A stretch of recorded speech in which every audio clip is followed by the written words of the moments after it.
Ladies and gentlemen, welcome back to LG Ultragear presents the Esports Club Gauntlet Season 2, powered by WD Black and AMD Ryzen Radeon. My name is Floki. With me is Quaint. How you doing, buddy? I'm doing amazing. And yeah, this is going to be the second match of the day, the 8 p.m. one, the one that keeps your nightly entertainment session going on. And yeah, I'm super excited because it's going to be Reckoning Esports versus Flamex X Serenity. Yeah. So yeah, we're going to be heading straight into the matchup screen. And the thing is, Flamex Serenity I've seen before, Floki, and they were good. Okay.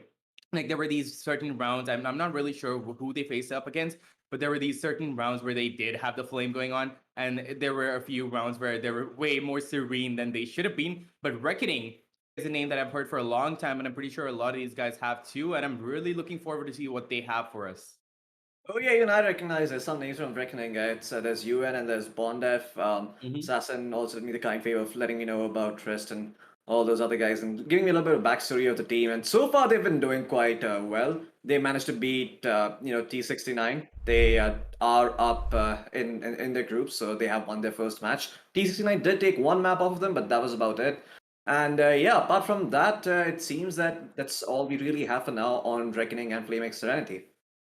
Yeah, pretty much. And okay, we've talked about these two teams, and we have a fair bit of idea as to how they play. Reckoning, not so much. They haven't left a lot of footprints. But yeah, really interested to see how it's going to be. And anyway, we're going to be heading straight to the group standings to see where everybody's placed so far in the current group. And I'm pretty sure so far on both of these groups it's pretty decent, and it's going to be like what we've expected. But look at that, Reckoning Esports already has a win. And that was something that I wasn't expecting because we have teams like Team T69, Velocity Gaming, Enigma Gaming on top of that, Floki. They're just on another level. I have no idea what they've pulled off, but they pulled off something beautiful. And they're managing to like defeat the top dogs just so amazingly. Then at the bottom four, we have Godlike, True Rippers, Flamex Serenity, and Susquad. Godlike is in number 5. And although it's just starting off, it's kind of, unlike Godlike, to see them at number 5.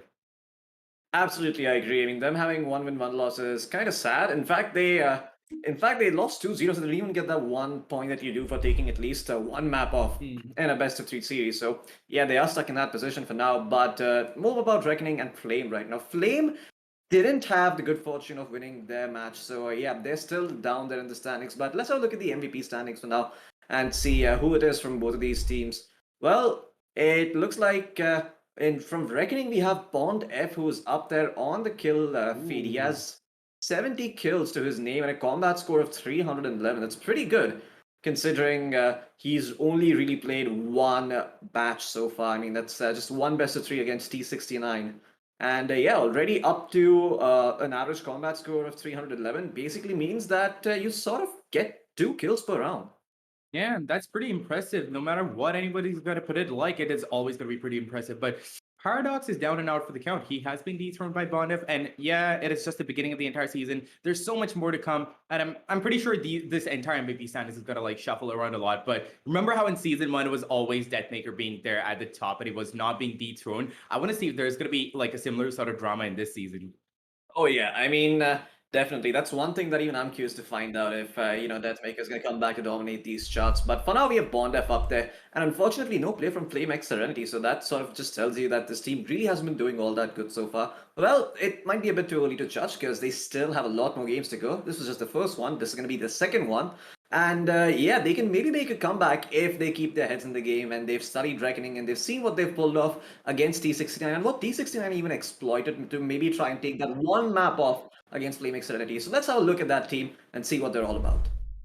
Yep, pretty much. And here comes the screen. We have the likes of Putter, Andy, Falcon, Reaper, and Sumla. And I think I've covered like these guys before, but they haven't like stood out that much to me, at least to like be really recognizable. But they're doing pretty good. Problem is, I just feel like they're not that together as a team so far, and I feel like they're just lacking a little bit in the entire tournament scene. They don't have that experience. Otherwise, they have potential. I mean, it goes to show they are here playing in the seasons of the TEC Gauntlet Season 2, aren't they? The fact they're even here is just an amazing feat. So I honestly am going to tip my hats off to them, but they have to maintain their positioning. They have to maintain their performance. Otherwise, they're going to get down, like go down real quick, real fast, and they're not going to know what hit them. And before you know it, they're going to get relegated.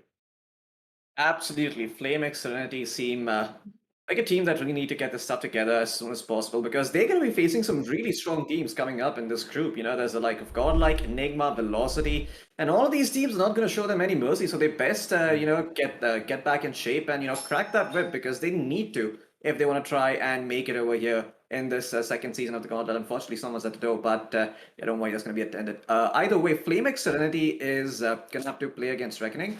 And I feel like one of the bigger challenges for them is just going to be dealing with Bondef because, as we've seen, he's been the MVP so far for his team. Now, is he going to continue to be there? That's where I let you chime in, Quint.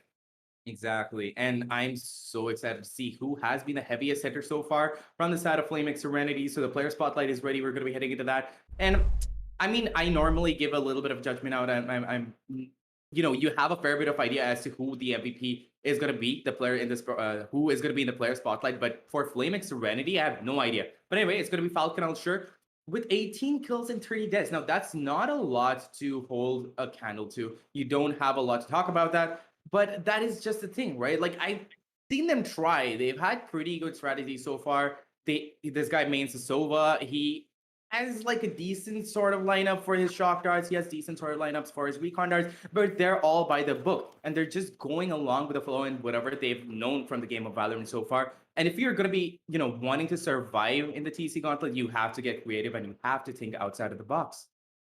Yeah, absolutely. I mean, you sort of need to work on your execution as well because against good teams like Reckoning, Velocity, Godlike, and Enigma, all these sorts of players, they are going to punish you for your mistakes. So if you just stay a little bit lax, you cut back, you relax, these teams, they are going to get to you and be like, you don't get to do that against us. And it's going to be embarrassing at that point because you're very likely to get stomped if you keep up that form.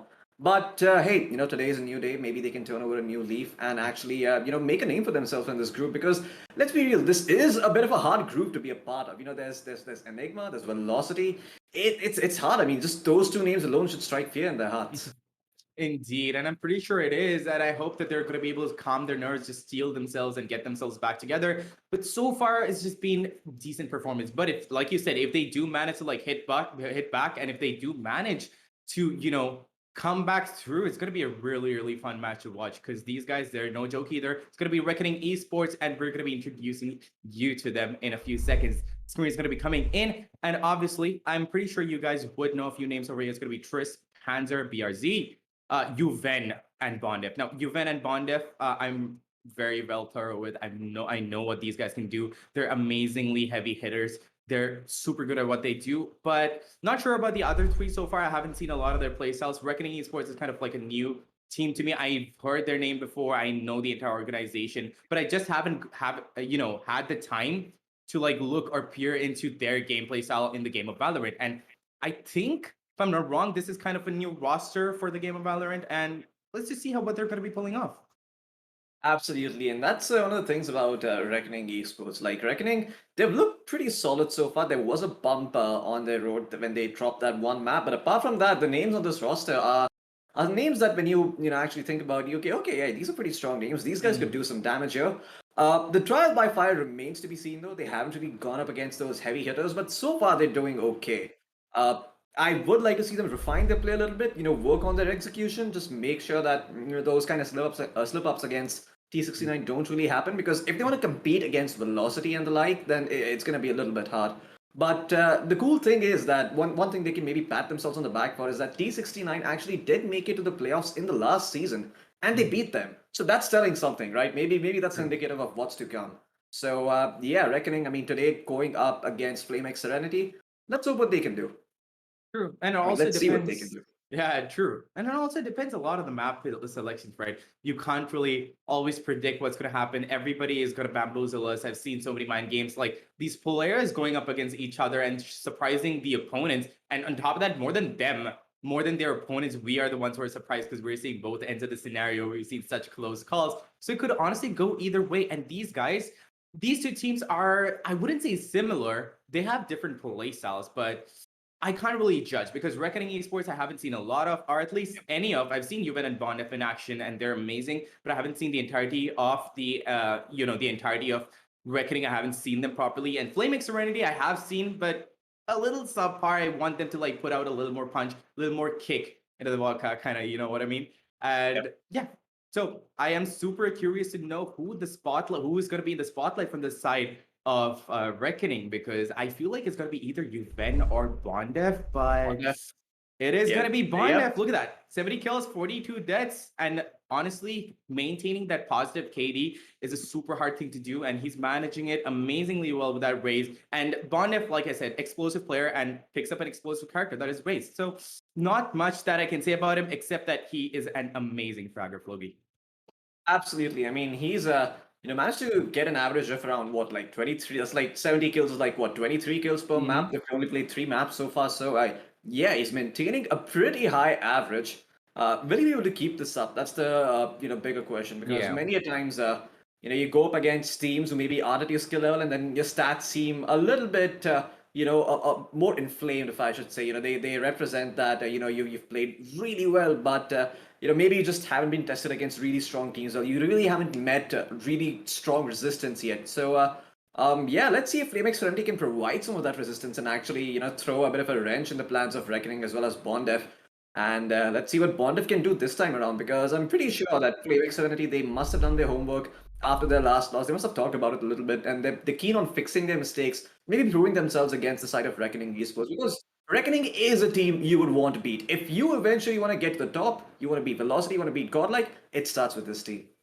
Honestly, yeah. And on top of that, like I said, we are always going to be waiting for what fields these guys are going to be battling it out on, right? So the map veto is ready. We're going to be heading into that screen to see what fields these guys have chosen. And I feel like I don't even have to give predictions right now. Reckoning has gone with Bind and Flaming Serenity has gone with Split. These are very, very close quarter maps, and they're like so in the moment that you kind of like can get lost in what is happening on the screen. So I'm not really sure. I mean, I feel like Reckoning going for Bind is a decent choice, because Bind is kind of a chaotic map because you don't have that mid control. You don't have a mid section to control, and those rotates will come in super fast. The duels will always reign supreme, and depending on the executes, the round may break or be made. And I feel like Reckoning Esports will be able to manage it, but Flaming Serenity going for the map a split, kind of a head scratch over there. I'm not really sure why they went for that. And then the decider is obviously going to be our age-old, always beloved Ascent. What do you have to say about this, Floki?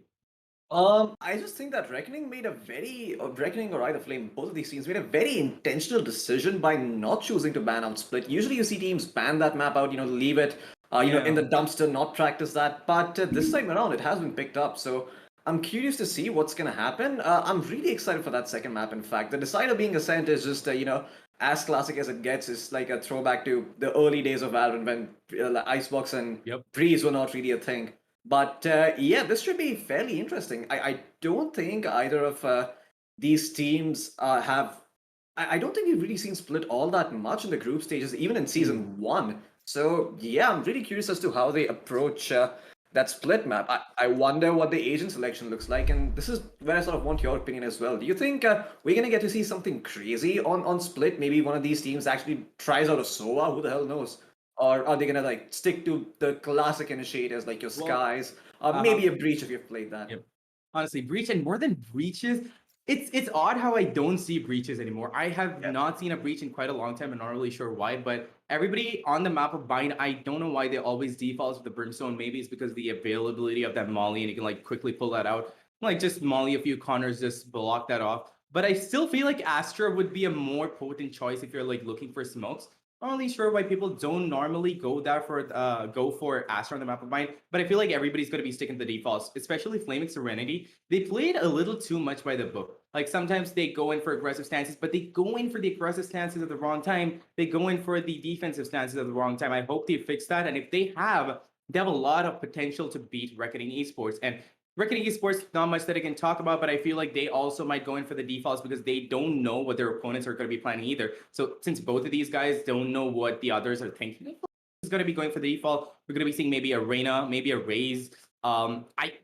Jet is always going to be a staple. I feel like it's going to be a Jet, maybe a Raze, a Viper, because you do have to have that Okay. controller, and maybe a Killjoy. And what would be the fifth one? Honestly, I feel Yeah, like it's going to be a Brimstone, maybe. Yeah. could be a Brimstone. I don't mind seeing double controllers on Split because Split is a Mm. map that is just so choky. Like having those two controllers really pays off. You just got so much time if you're starting out on defense, and Yeah. as a result, those two controllers can really pay big dividends Mm. for you. But then again, at the same time, it's also kind of a choice whether you probably do you want to go for those double duelists instead when you have someone like Bondef on your team, who's playing Yeah. that race and he's all that explosive.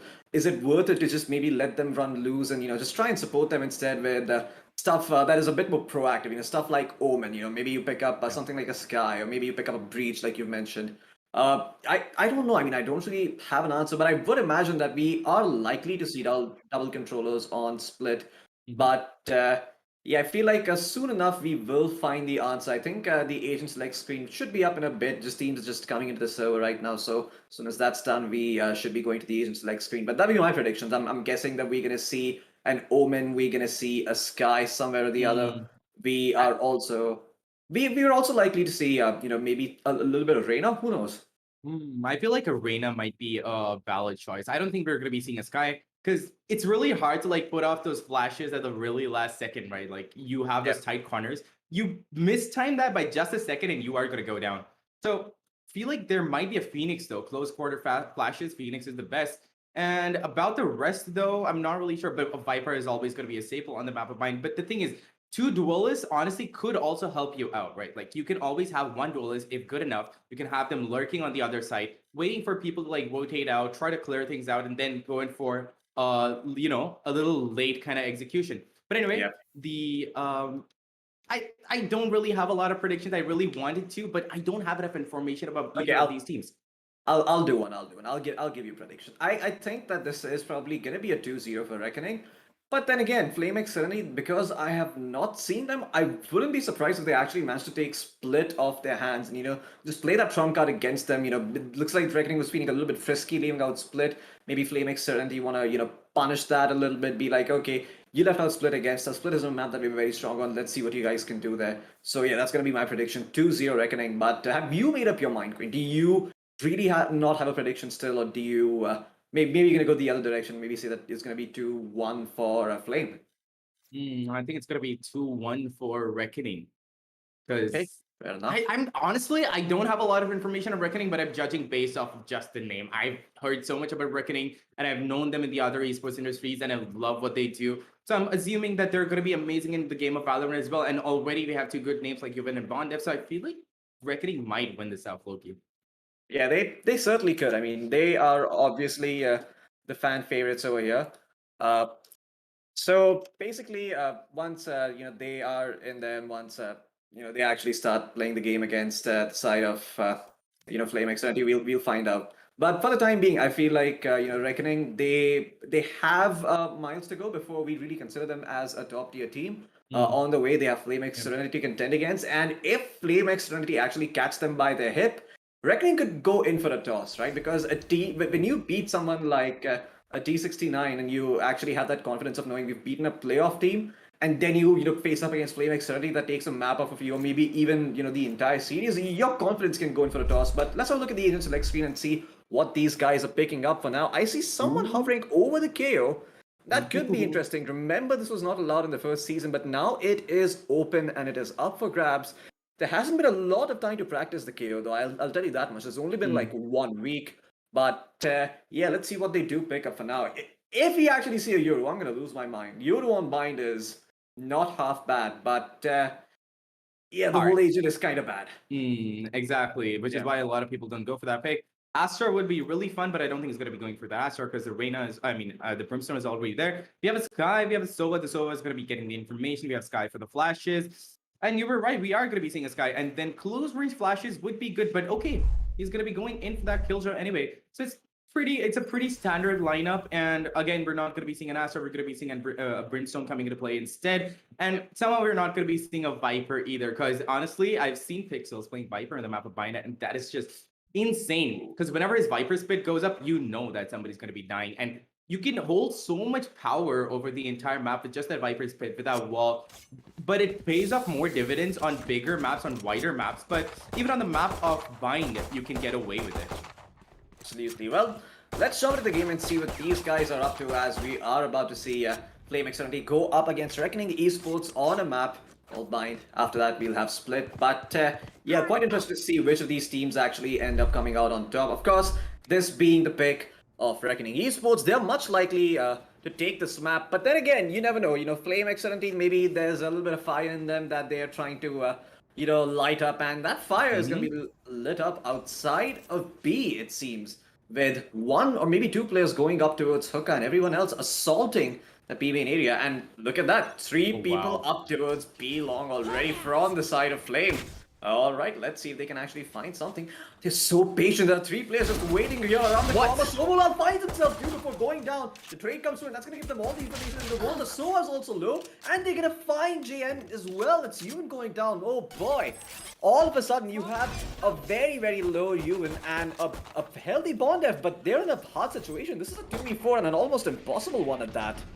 Yeah, indeed it is. And the smokes are going to be coming in, so they don't have a lot of space or breathing room to play around with. And now that they've given away all the sound in the world, they're probably going to be expecting that rotate. And look at that, Element is perfectly positioned to get at least 1 kill on poor Yuven, who didn't have a lot of HP to begin with. Unfortunately, they didn't check all of the angles. It is still the first round of the entire match, so they're still playing it a little chill. They're probably trying to feel each other out. And so far, the stats from the side of Flame Serenity is just super aggressive. I hope that they're going to continue going along with this, because if they do, they might be able to get a lot of rounds for themselves, Loki.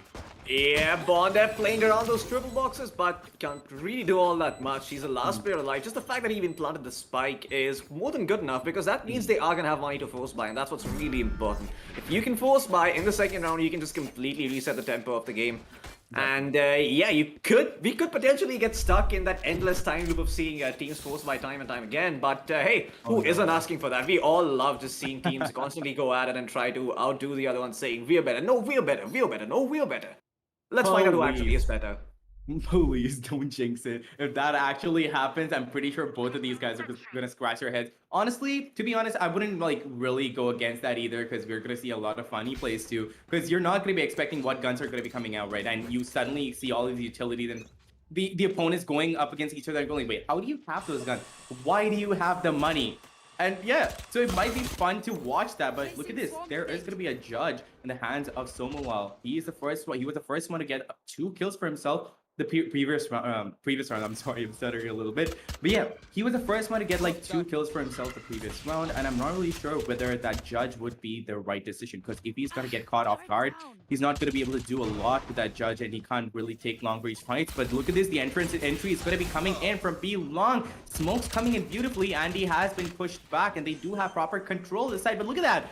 The attackers, the defenders are stuck up in hookah where the attackers are normally supposed to be, and the attackers have complete control of the site, and nobody has died so far. This proper control, there's no deaths anywhere, Floki. Oh my god, Falconisha even misses his initial spray down, so they've basically made it out alive with so many players, and Water's gonna go down as well. This force by working wonders here for Reckoning. So Mulal trying to flash his teammates in, they don't really see anyone, but Triss is gonna find one. There's gonna be another one for Jay, and then there you go, the force buy works out, and that's what matters. You may not win the pistol, but if you get the spike down, you can always turn the tempo of the battle back under your control. And guess what? They even survived the four of them, between the four of them. So that's 4 Spectres they're carrying over to the next round and building up their economy. Exactly, and it's all not always about winning the battle, right? It's always about winning the war. So that was honestly a wise choice. That force buy honestly worked out for them. But they have to play it a little bit more carefully right now, because if they lose this out, Flamix is going to get a proper buy in the next round, and they're not going to have a lot of money going on into the next round. And then again, like you said, it's going to be like this back and forth sort of gameplay where you're going to be seeing like 1-1, 1-2, 2-2, and it's going to take a long time, but it's going to be a fun match at that. But look at this. Finally, we're going to be seeing some A action. So far, Reckoning Esports was like really preferring the B side. For whatever, honestly, the B side doesn't have a lot of entry sites, does it, Floki? That is kind of harder for the attackers to like push into unless you have the proper executes. Yeah, you just need someone like a Brimstone or a Norman to make it happen. Norman is a lot slow, which is why you see a lot more teams go for the Brimstone on this map. But yeah, with the Killjoy being set up towards Hookah, they are sort of ready for this. The only sad thing is that Killjoy is absolutely broke, and she has no money whatsoever to hold off this push, apart from a sentry. So yeah, we'll see how much of an impact she really has. There you go. Okay, well, that at least manages to find 1 kill, Falconisher, so that's some burden being eased off of his team's shoulders. But Andy is snuck inside too. Is he going to be visible? Yes, he is, and he gets taken out by Trist. Well, that's the end of that, and there you go. A very, very successful second round for the side of Reckoning Esports. I say second round for them because they actually 4th spot. So yeah, this is just them getting that free money and farming up those free kills. And 4 players once again remaining alive means that there's a lot of weapons being taken into the next round to sort of play bonus. Exactly, and I'm pretty sure they are going to be playing bonus, but I'm not really sure why Andy decided like stay back in tubes. That was kind of an iffy decision from him. He knew that he didn't have a lot of backup. He was hoping to probably get maybe at least a few kills, but he really should have waited for his teammates. Maybe had backed out. Didn't have a lot of space to like work around with either, but they're giving away. Okay, I can't really say much either because it's still an eco round from them, right? But here's where it's going to get proper interesting, because we have a full buy from the defense side, and let's see how they're going to be able to hold it now. So far, they're not paying a lot of attention to B side, and most of it is covered by the utilities set up by Killjoy. But look at this. The ultimate has already been popped by Bondef, and let's see if he's going to be able to pop a few heads. Pushing straight up into Hookah. Pushing straight up into Lakhs. Just managed to get a kill for himself. Jane chimes in, gets a kill on the Element. They're already down and out for the count. 3 people are remaining on the side of Flamix Serenity, and it is already a 3v5 situation. Bit of a lineup game coming in from Andy over there. Not really sure if it's gonna find its mark, but it does. But a bit too late, don't you think? Like a little earlier, if he did hear the bomb, the spike plant going in, and the moment that he heard it, if he did go for that, maybe he could have done a lot of damage. But now it's gonna be a really tense retake. Yeah. Well, Lockdown's gonna be landed for now. Okay, Andy's gonna find himself 1 kill. They're looking for the second one, but he's not gonna get it. Ewan's gonna just clean up on everyone, and that Killjoy ult has pretty much been wasted. It does nothing. They're all gonna stand in there just to taunt the detain.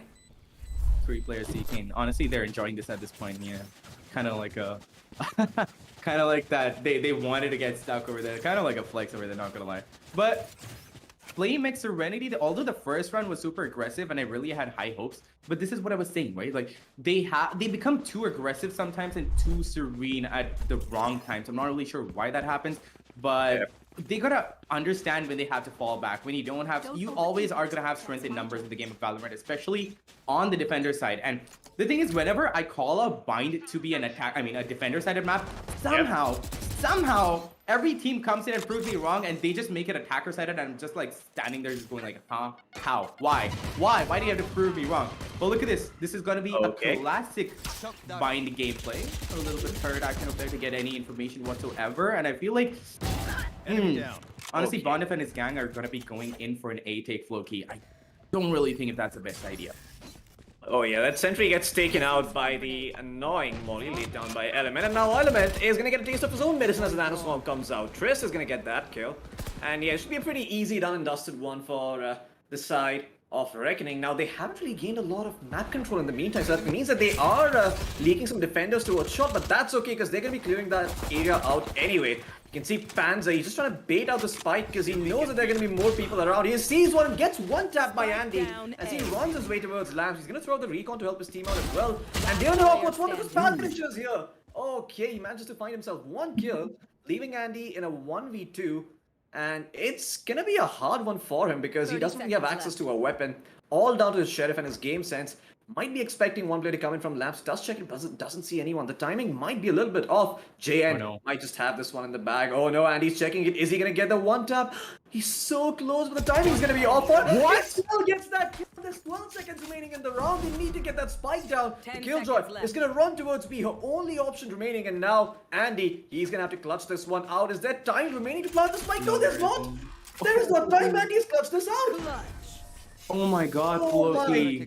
God. I have no idea what Andy pulled off, but whatever he pulled off, man, that was an amazing swing. Not really sure how you managed to connect that. Please keep doing that, because if you do, Flamix is gonna win. Trust me, Flamix is gonna win. That was an amazing swing. Yeah. And normally it's me going like that was a swing and a miss, but damn, Andy. That was really, really good by Andy, because not only do you win an econ, you also sort of break the economy of the side of Reckoning. Yeah. How much have they broken? Not much really, because if you look over to the side of what? Okay, what am I? Okay, that makes sense. Jane has the knife, so that's why he didn't buy a weapon up in this round. Trust playing with the Spectre though is definitely a little bit curious. Everyone else that have the money to buy up rifles, so they did. But yeah, I mean, let's see if they can actually win this round, because they did get taken by surprise on A. They were a little bit slow and they got punished as a result. This time around, they are displaying a fair amount of speed, but that Killjoy setup over here, they might be walking into a trap. And honestly, Floki, Bind being such a small map always prefers a little bit of flank action, but I'm not seeing any flanks coming in from the side of, Flamex. Because I feel like if they go in with a flank, I'm pretty sure they're going to be able to manage to land a few kills. But look at this. Every time the Reckoning is coming in, they're coming in with proper executes, the proper smokes to block out vision at the right time. They're dashing in, Jet is dashing in, the Raze is just flying around, getting kills left, right, and center. And that is where Flamex Serenity is caught sleeping, because when they're letting them do that and they don't have the advantage on the side, they're just going to get taken out one by one like that. Look at that. Yuvan is going to be able to find a kill on Andy, but I'm not really sure why. Bondev got a little too overconfident, went in for that kill, but he was taken out. 4v4 situation, and there was one player detained, but that can also be used as bait, Floki, because once they go into that kill, the entire team is going to be there. But look at this. The Jet, JN, is gonna be blinded by that ultimate from Sky, but whoa! Element is gonna be burned. The Burning Man trying to go in for that half. He's not gonna be able to stick it. He's gonna be taken out by the Molly, but it doesn't really matter because it's only one attacker left against three. But that ultimate is still over there, and it's gonna be able to help him win the entire thing out. 2 kills? Are you kidding me? Panzer gets 2 kills and picked up a 3k for himself. Oh my god, this guy just came in clutch with that ultimate. Yeah, great stuff once again from the side of Reckoning Esports. A little bit wonky because they have 3 players up in elbow. Those Seekers they're going in one general direction. They're like, alright, well, if they're all in elbow, we're just gonna sprawl out on the side. Didn't really work out for them, and that's all thanks to the Brimstone. Being the lineup guy, just being the guy with the Molly as well as the ult. And as a result, he just carried his team to victory in that one, just waiting perfectly for that spike to come in. If the Brimstone actually landed that half defuse, that could have been their round, but he was just a little bit shy. And that should be a lesson to all of you, that when there's a Brimstone Molly on the ground, even if you're at full health and full shields, you cannot get that half defuse, and that is how strong that Molly is. Exactly, or at least time it right, because if you are going to be able to time it right, you might be able to get that half defuse and just wait it out a little bit. You have 2 players waiting out for you. They have your backs. A little bit of trust goes a long way, Floki. Like, if he did leave it up to his teammates to, like, watch his back and he just waited for that Molly to, like, succeed a little bit at least, he could have taken a little bit of damage and gone for the half defuse. Even if he died after that, it would have been really, really helpful because they could have clutched it out. The timing is just a little bit off on the side of Flamix. Yeah. A little bit unfortunate there, but this time around, they are wise to the ways of Flamex Serenity. They avoid that disastrous B side and they make their way towards A, showing a lot of presence, but it has come at a cost, and that cost is that, well, what's the cost, to be honest? I was trying to find a point to talk about, but they really haven't taken no map control in return here. Flamex Serenity are just holding for the time being. So, oh, that flash could be devastating. Is he going to get the peek out, though? No, he is not. In fact, the Sky gets revealed and as a result gets taken out there.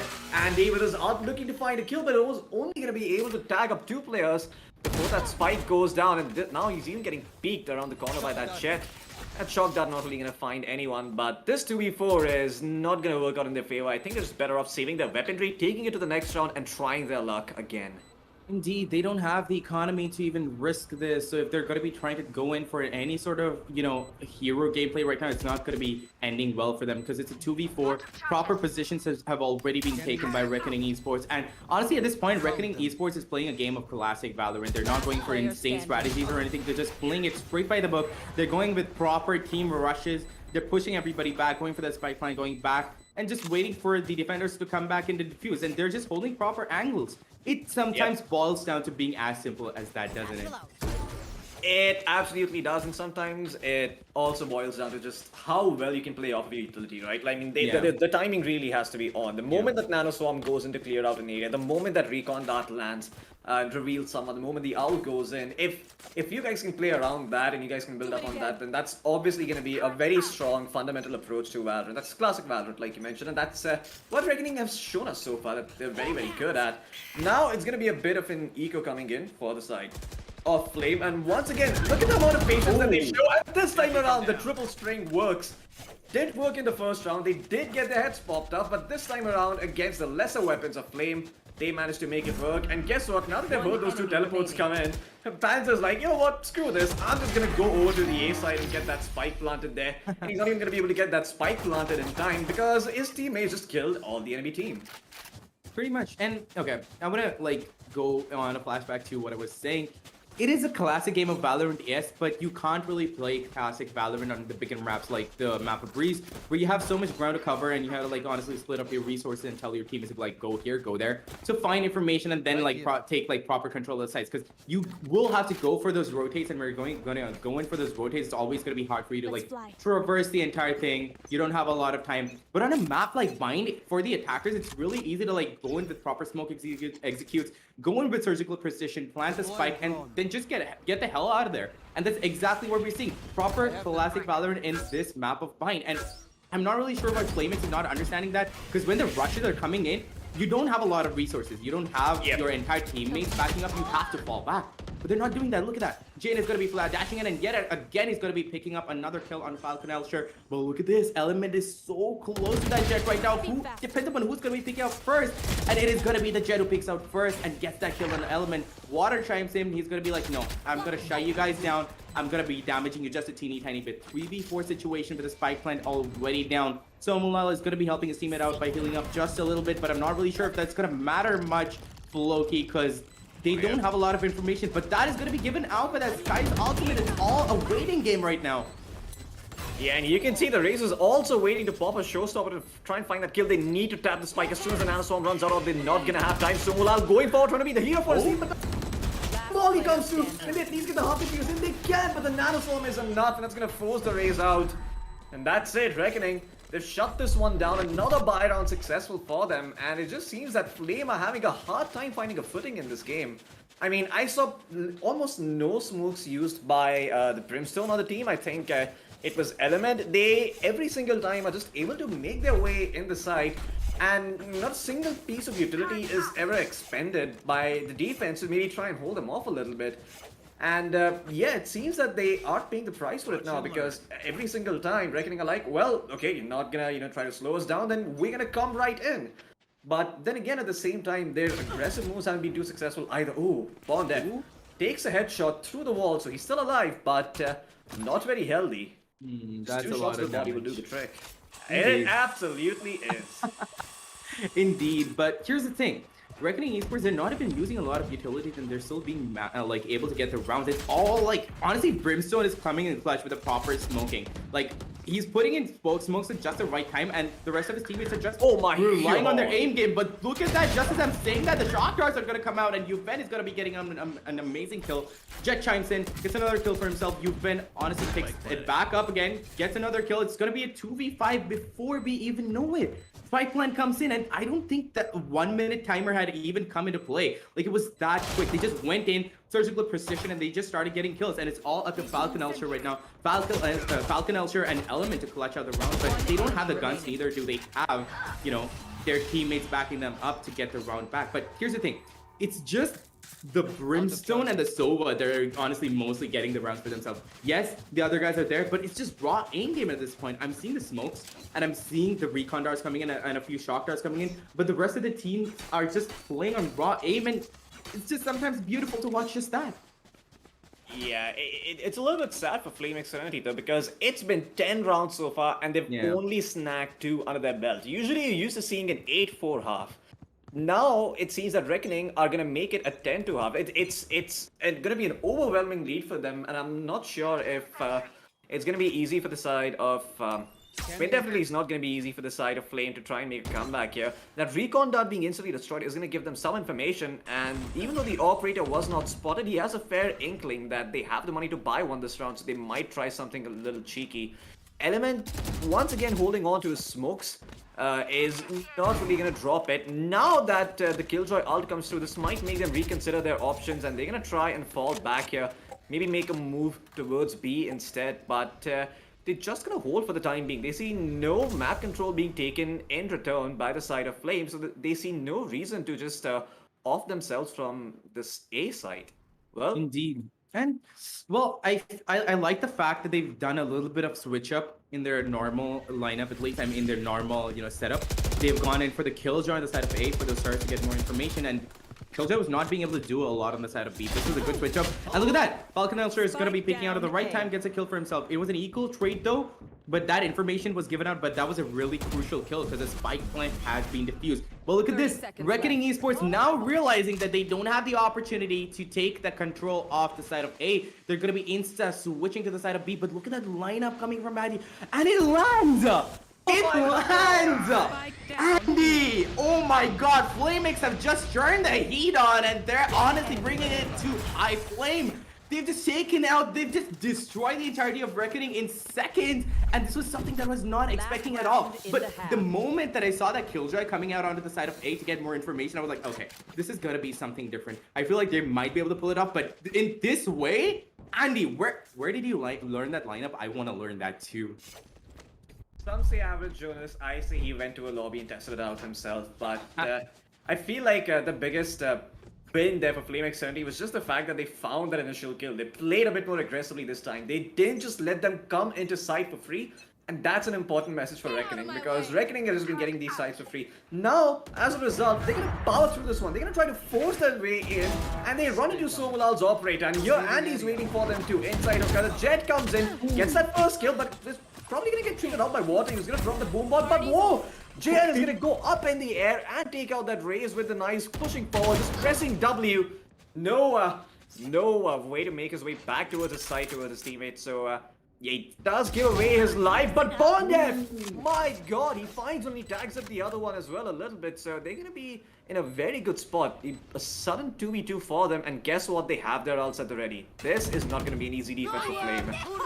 Oh, and both of them are going to be popped at the same time. I'm pretty sure Flamex is shaking in their boots, but nobody is going to be dying out so far. They've amazingly managed to sneak out of the way of both of those ultimates, but it depends on who's going to be getting the first kills. Bondef does manage to get a kill, but it all is going to be falling down to a 1v2 situation. I don't think Element can do a lot, but he's still going to be using his utilities to his maximum potential to get any kill whatsoever. He's playing with fire right now. If he's going to be able to manage to get at least one kill, he might be able to take the round, but Yufen is going to be shutting him down. He's going to be like, no. You had your fun. I know it was a 2v2 and we brought it down to a 1v2, but we're not going to be giving you any more kills. But an amazing attempt by Flamex, because so far we were seeing an entire stomp, but suddenly out of nowhere they managed to bring up the heat on the entire game. And the new lineup, the new change in strategy is something that I'm really liking from the side of Flamex.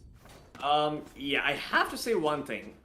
Element is, or at least some players on the side of Flamex Serenity are looking like they are a little bit shook mentally, because there was utility on that Brimstone. There was a molly available. He just didn't pop it. He never took the time to maybe try and molly out Elbow or molly out that Garden Zero, so he could buy his team some time and buy his buddy some time to go forward and actually contest the person in either one of those places. And as a result, life is gonna get harder for them. And look at this, already a very proactive approach from the side of Reckoning. They've popped their smoke.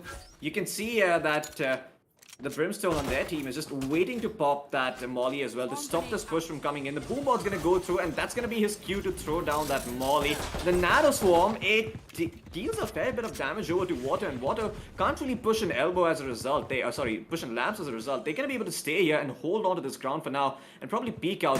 The bad thing is there are gonna be like multiple people peeking them, and they might even get pushed here, and that's exactly what happens. Water goes and gets one kill. Chris, can he find a second? No, he cannot. Andy gets the trade, and in fact, Andy deals damage over to Bondef as well, but Bondef is gonna find that kill at the end of the day. 2 defenders remaining alive, but it's not gonna be an easy one to take back for them. They are healthy, but everybody on the side of Flame is already in post-plant positions, but okay, that paint shells might just give them an opening over here. And guess what? If Bondef can find this kill, he can kill the only person who can maybe molly off that spike and make life a little bit difficult for Bondef. And Bondef, he's gonna find one kill, and because that area has been mollied off, there's no way on earth he can actually get the defuse in. Time's up, and yeah, he needs to get going. Indeed, but he's not going to be able to run out, is he? But okay, Falcon Ultra goes down too. What? Okay. That's a little weird. Yeah, I thought that he got clear away from the entire spike, explosion radius, but apparently not. But here, Flaming Serenity, they had the right idea. They went in for proper push, but I think they played it out a little too late because there were 2 people on the side of A. Now, they didn't know that, obviously, but they had a fair bit of information, and they didn't go in with the proper synchronized execution. But it's still the first round of the entire of the second half, so can't say a lot, but I hope that they're going to be changing their stance up and they're going to be playing as a team. But look at this, off the bat, Trist is going to be having an aggressive stance. They don't have the gun to play around with, but he does have a judge. He does have a shorty, and he tries to go, he just pulls off a Hail Mary, tries to go in for a kill, but he's not going to be getting any.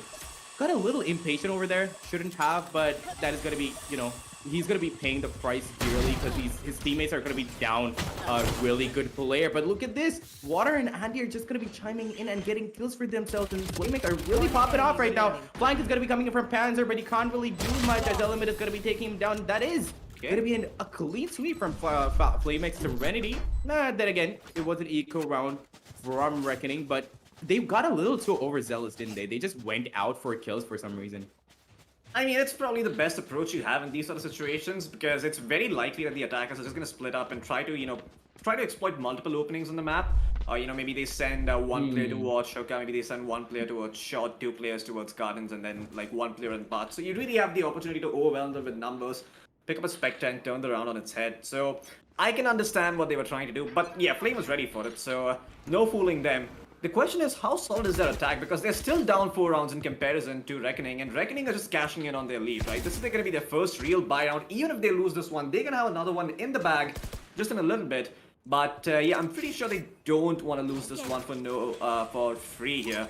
The Boombot and the paint shells come through, but the Brimstone still hasn't smoked off Short yet. The race comes and goes onto the box, and guess what? Jen is waiting for them. He's going to find himself a second kill. Dash forward for some reason, still survives.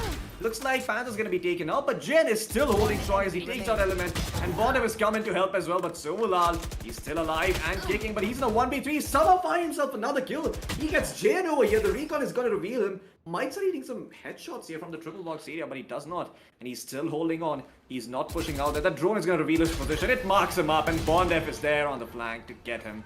Not much Sumulal could have done in that position, and an important round to win here for the side of Reckoning, because if they lost that one, you're going to start building economy on the attackers. And Flame Serenity, that's what they need right now. They need a lot of money to fund their round deficit. They need that money to get their rifles in their hands.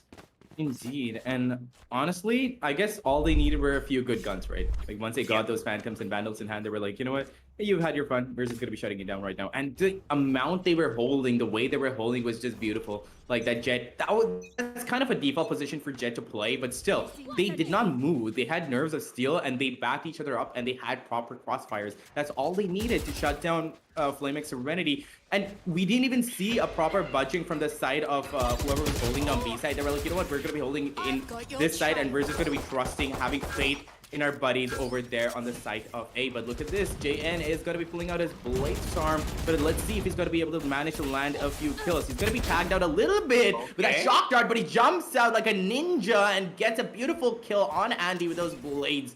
And he's gonna be hungry for more, and the attackers are gonna be going in for a rotate onto the side of A. But look at the positioning from Bondip over here. Nobody knows that he's in heaven. He might be able to get a kill. Does manage to dink one out, but Water is gonna be getting that kill instead. Panzer managed to pick up that kill for him anyway. Gets another kill to boot, but little does he know that Falcon Ultra is already pushed up into side and is waiting for him to push out of that Lamb's position. All that event to get at least one kill for himself, and he does manage to get that, making life a little bit easier for him and his buddy over there, JN. And these guys on those guns and JN on those blades, I'm pretty sure this is going to be a confirmed kill. A lot of audio notification, give it out, but the blade storm is going to be missing for that right click, giving Element the opportunity of surprise. But okay, JN is just going to be disrespecting Element right now. Pulls out of Classic and is going to be casually right click tapping him. Oh my god, that was such disrespect, Floki.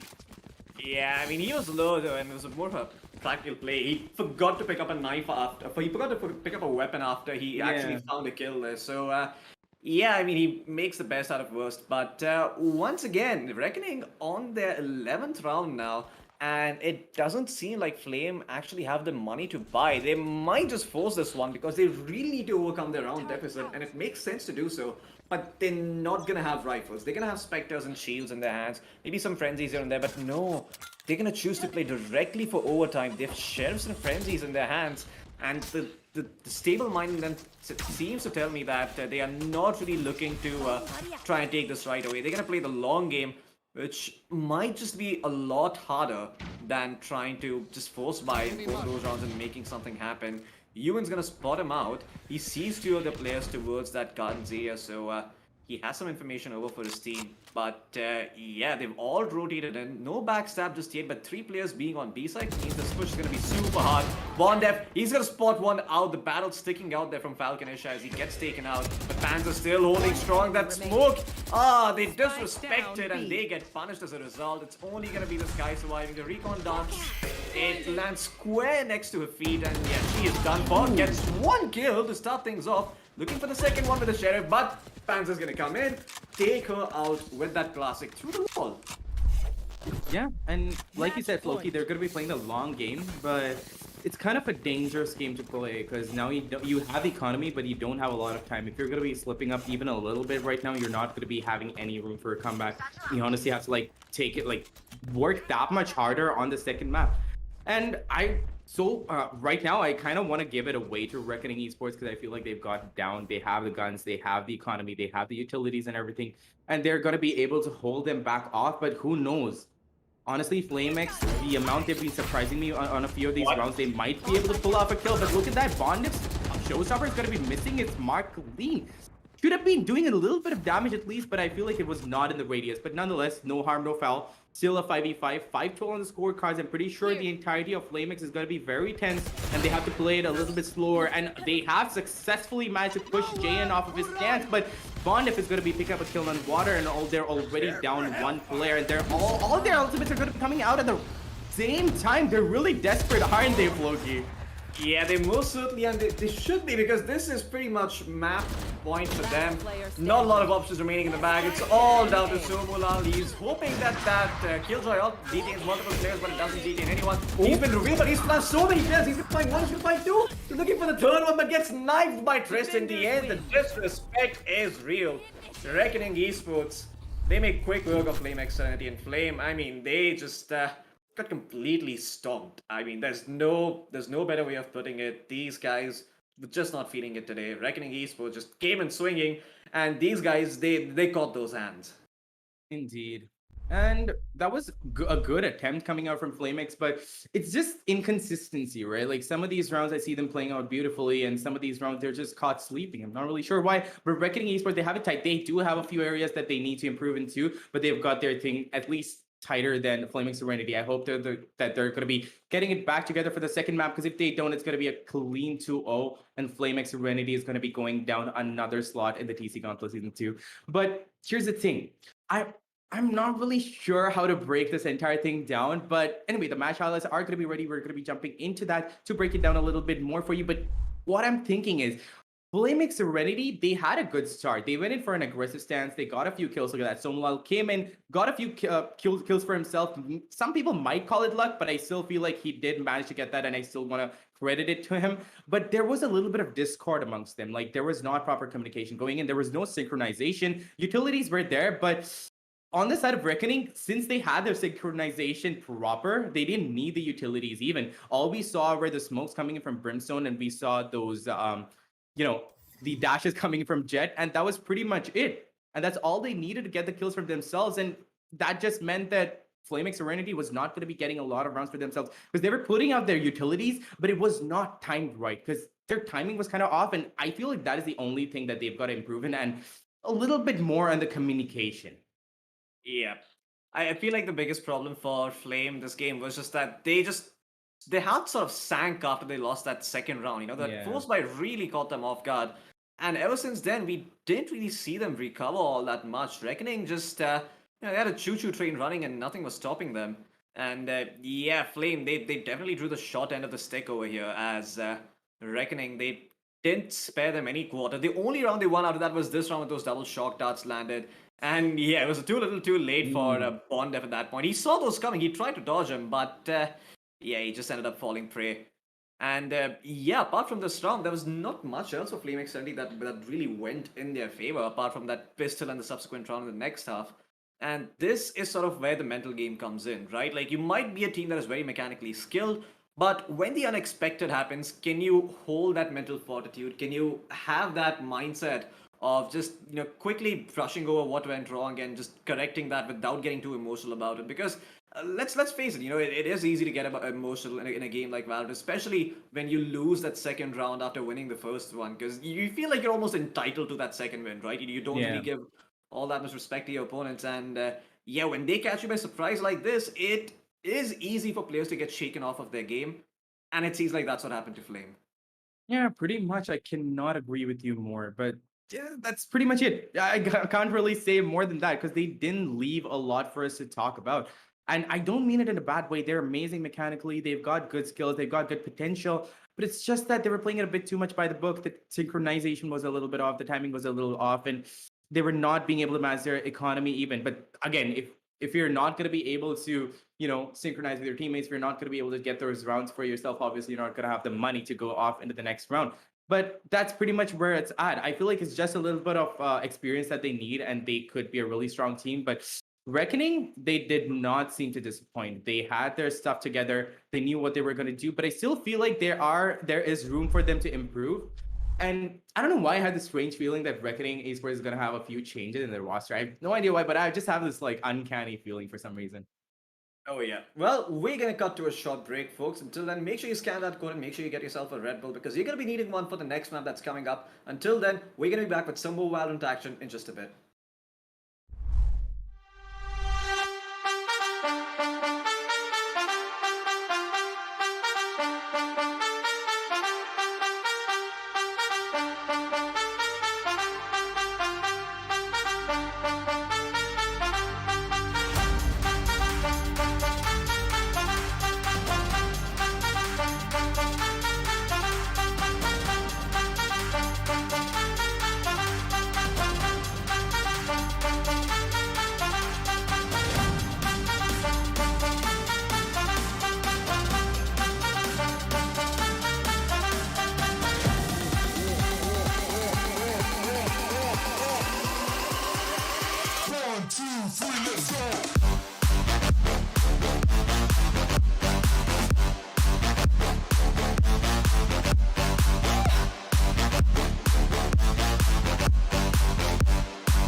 Who's that? That's not Quaint. That's Crips.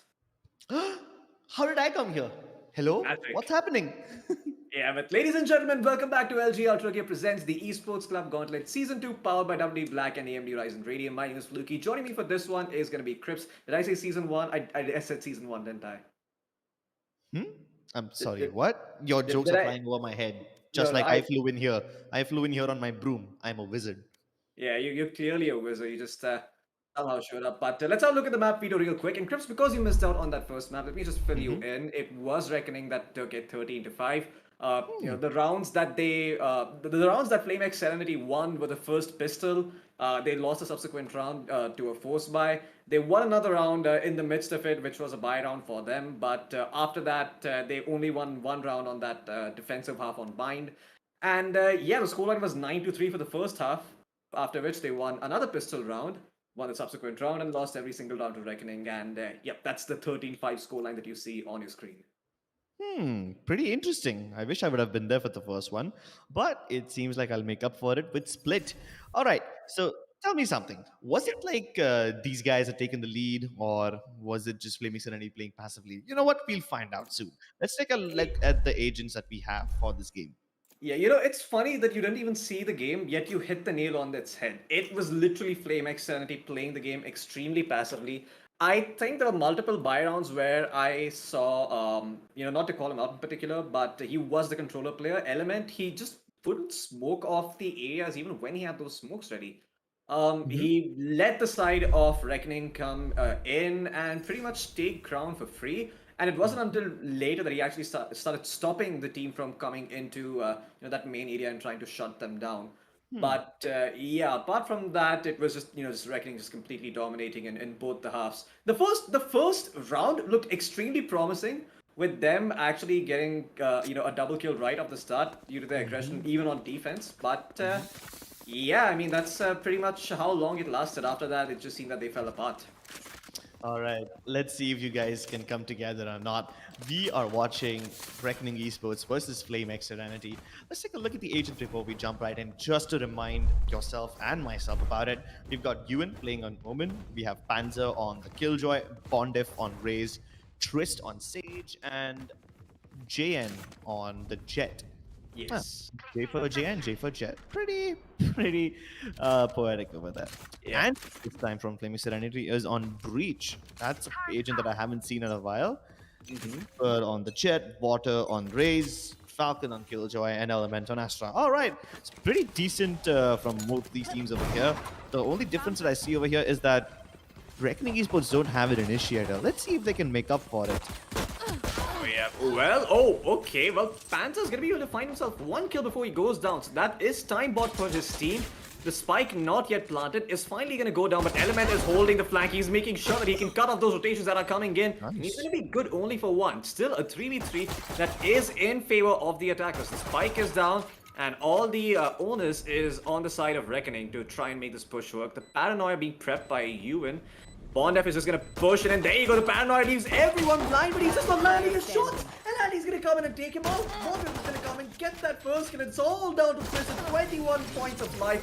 He's gonna get taken out. Andy coming in big time for his team, just saving them by a hair.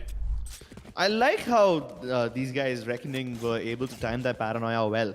I was actually worried because I saw the other players move in towards the site and the paranoia still hadn't come through, and I was wondering what's happening over here. And then they shot the paranoia out, and I'm like, all right, that makes a lot more sense because if you use the paranoia and you go in via elbow, it doesn't make sense. The paranoia only near sights you. If you're an elbow, you can still see. So these guys, they go in from the main entrance of the site, while everyone else towards the side of elbow was blinded. And while it was good coordination, they just did not land their shots. Yeah, and that's pretty much all it came down. Now it's gonna be a mid push that they're more than ready for. The Jet trying to be cheeky with the shorty, doesn't find anything. And Panzer is gonna try to find one with his classic on the backstab through sewers. A very straightforward round, but yeah, maybe he can pick up a Spectre here if he's lucky. And the answer is gonna be yes. Water gets taken out. That classic triple shot coming in handy. Spike planted. Just needs to do some damage over here. I don't think he can win the round with 74 HP and barely any utility. Oh, but the timing could be a real nasty piece of work over here. At least he thinks Element, but I don't think Element will peak again. The person who will peak will be his teammate because he's the one who's healthier right now. No, okay. They both peak at the same time, and that's pretty much it. No problem. I think Reckoning Esports will still be comfortable with this one. At least now what they did with this round is that they went down mid and they saw what the defense looks like. They saw two people inside market. They didn't spot anyone towards sewers. But what they did find out that whenever they push out mid, these guys will try to go towards the aim, sorry, not the A area, the B main area right off the bat. And that's what I like about Reckoning. They take the initiative in these eco rounds and they see just how the enemies react. So they have more information in the rounds that actually matter. Absolutely. I mean, even in the rounds where they pretty much have, no chance to do any significant, meaningful damage, they try to get some work done to see what the enemy's mentality is like. And this is a very aggressive maneuver. They're going to seal them off inside that little area, and Triss is going to even find Reaper for all of his troubles. They get one kill and they back off, and all of a sudden, the offense, it's left reeling and licking its wounds as it's lost their Jet. Exactly. They put up a one-way smoke of the Omen on top of the sewers entrance. They put down a barrier orb right here outside of the main market. They take a kill, they fall back, and this is just very aggressive mid control coming in from the side of Reckoning Esports. I love that these guys are taking initiative, and not everyone was present over here. They still left Juin to its B side, and they have left, I believe, its Panzer to its A, while the remaining 3 players just aggressively work up mid, take a kill, and fall back. That's very neat. Oh, yeah.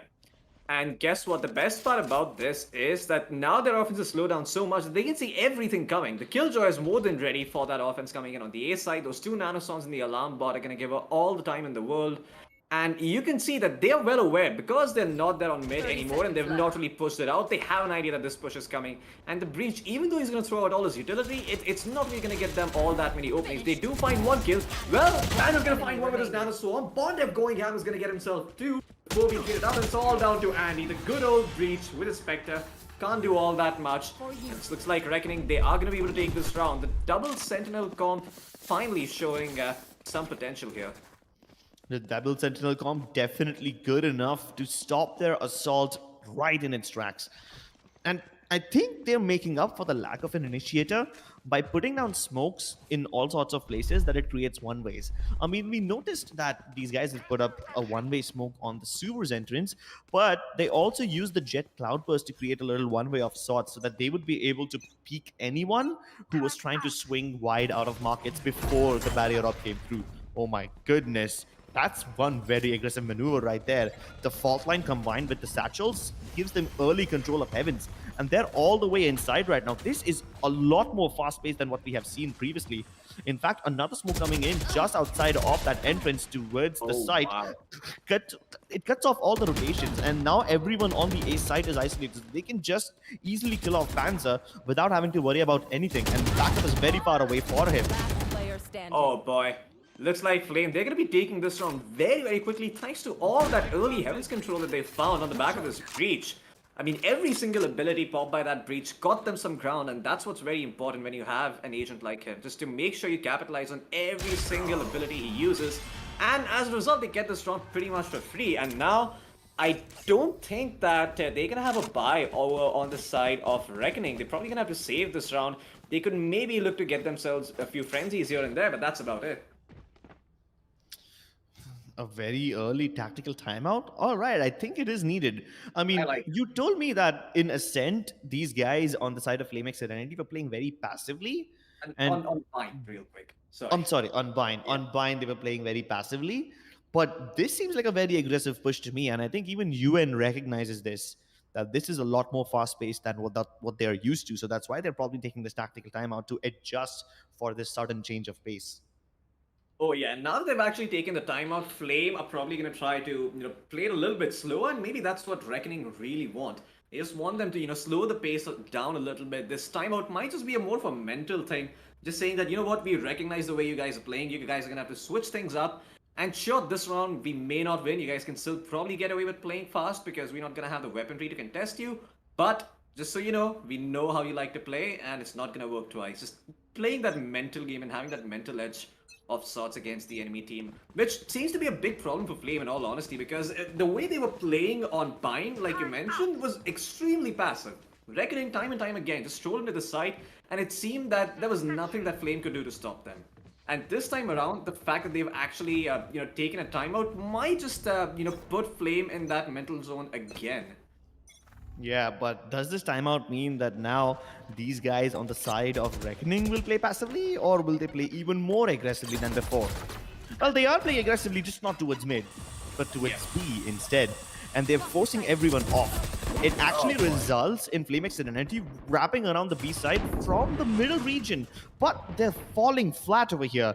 They've been stopped in their tracks so far, and the pace has been taken care of, but Falcon, this guy is good enough to take care of the backstabber and the person coming in from front. The Deagle of UN sings the Song of Death for 2 players only. That was a clean one tap. It was, it was stylish to look at, but it doesn't stop them. That's completely okay again. I like this from Reckoning Esports. Yeah, Reckoning, I mean, they did a fair amount of damage. It's about as good as it gets. You just make sure that 2 players are forced to rebuy those rifles, 2 players are forced to reinvest in them, and that if you do end up winning this round, you're at least gonna have another one, hopefully, in your pocket, unless the enemy team decides to force. And guess what? This time around, they also have the Operator. in place. So that's going to be another X factor that they have to work with. As a result, the Killjoy is actually set up on B, relying on this operator to maybe find a pick towards A if need be. That initial breach stun comes through, but it doesn't really land on Trist. The wall still goes up, and that slow up gets thrown to slow this push down. Almost instantly, the entire barrier orb has just been completely destroyed here. Now the smoke is going to come through. The side of Flame just trying to force out a lot of utility over from Reckoning early on. Yeah, but luckily for you, the smokes will recharge by the time these guys enter the site once again. You know what doesn't recharge? It's the lockdown. And on the back of this lockdown, they have accomplished almost nothing so far. So they're still wrapping around mid. Oh, he's got the big bad showstopper now. And he doesn't even need it. Triss with the backup is amazing. Yeah, a little unfortunate. They had the pre-shot to play off of. I was thinking that maybe they could just, ult the entirety of the Heaven smoke off, that mid area and just make their way in there. But that never seemed to happen. The breach pushed up, the showstopper came out, and Triss was just so good on his stage. His aim, absolutely crisp as he found himself 3 kills. And he managed to save over his race player Bondev. Yeah, exactly. I mean, Bondev might have been thinking, why did I need to pull out my rocket? Yeah. That's okay, though. I mean, you see that Panzer and Trist already have their ultimates ready. Ewan and JN will be, ready with their ultimates in just 1 point. So I think that these guys can have 4 ultimates ready within no time, and then they will be ready to battle. Yeah, I mean, when everything else fails with Breach, the one thing you can be sure of is that you can ult the entire goddamn A site. If anything, you can at least fall back on that. So Yeah, there's always that to work with. And what's even better is that the Breach ultimate is now no longer a cone. It actually covers each and every corner, because before this, it used to leave like 1 or 2 spots unattended that you can rat your way inside and stay safe from that massive stun.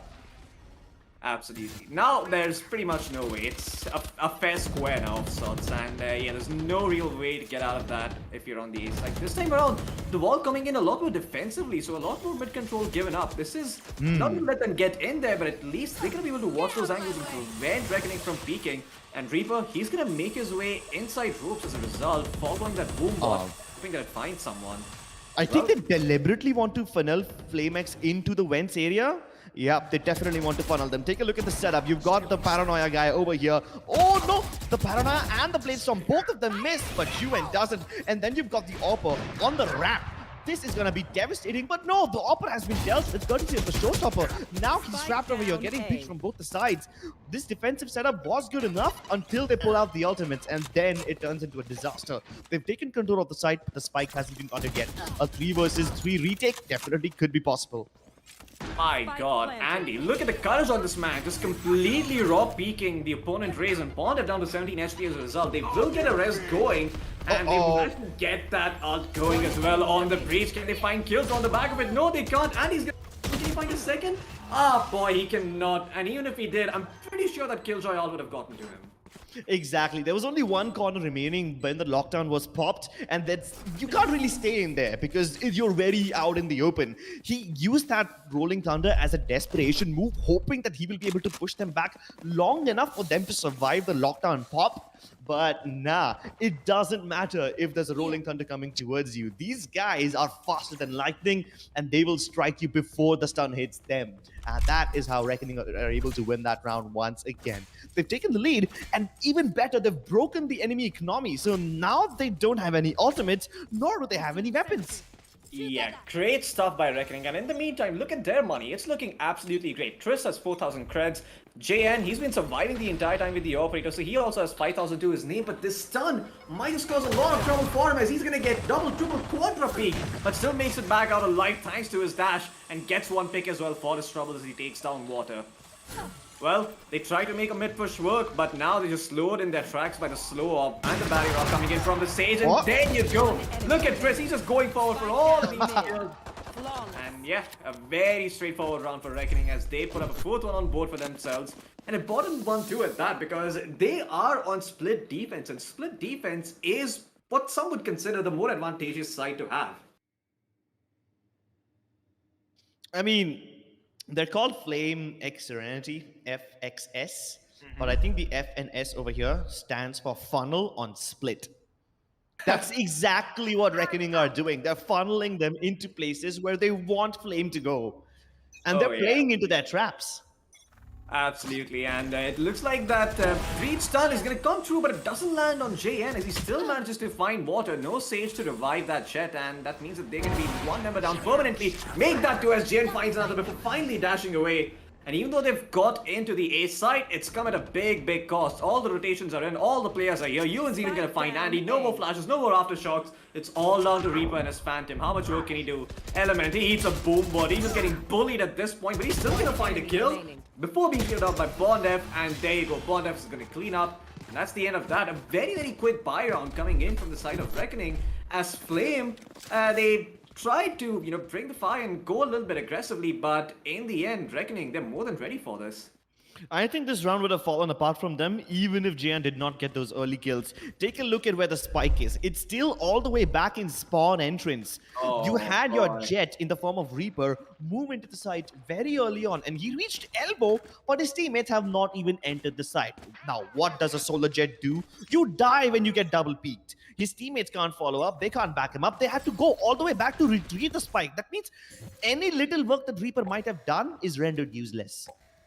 Oh yeah, and the biggest threat is not the Jet itself, but the teammates that come on the back of that dash. You have to watch out for those. And when the Jet is all alone, like you mentioned, you just, what the hell is the Jet gonna do? She's just gonna die, gonna get double, triple peaked, then off she falls. And okay, Phantom just narrowly avoids death there, but Reaper comes in towards the end and finds that kill. Somehow they've made it a 2v2 situation in a span of 30 seconds. The spike though, Trouble and awkward spot will be recovered by Andy, and he's gonna get that plant down. We'll see what they can do in this retake. They've got weapons, but only a Spectre and a Phantom. Whereas on the side of Reckoning Esports, they have not only the Blade Storm and the Operator, but a Phantom as well, and full shields. So one of these guys, Reaper, is buck naked, and he only has light armor. Don't think they can survive this one, but at least they're playing together, which means a double peak possibility is still online. But no, he missed the Blade Storm. The movement was good, but not the follow-up, and Bondef blinds them up. That was a blunder. Oh boy, Bond are playing with their minds, it seems a little bit, as he came in all the way around from elbow, not peeking from the main area and catching them off guard. Looks like all the chaos created by the Jet was more than enough for him to pick up the kills, and he even recovers the operators there. So very little, economic damage done there. They had all the money in the world to work with, so yeah, they're going to be doing just fine. And even though they managed to, really just take the side of Reckoning for a spin, it's still them at the end of the day who end up with the round advantage and the money advantage. Just look at those crits, they're piling up. Oh, they're piling up. And very soon, they're going to start snowballing down. I mean, me and Universe had this joke in the game in the afternoon that whether it's a snowball or it's a wrecking ball, the damage is still the same. So, yeah, at this point, both the teams do have enough money, but this is the rolling thunder that you've been waiting for, Floki, and it goes hurtling down the corridors. It catches only one person, though, and that's going to be Panther, and he's safe for now. I think he will have his senses back just before they peek and almost line them up, but they got the A side for now.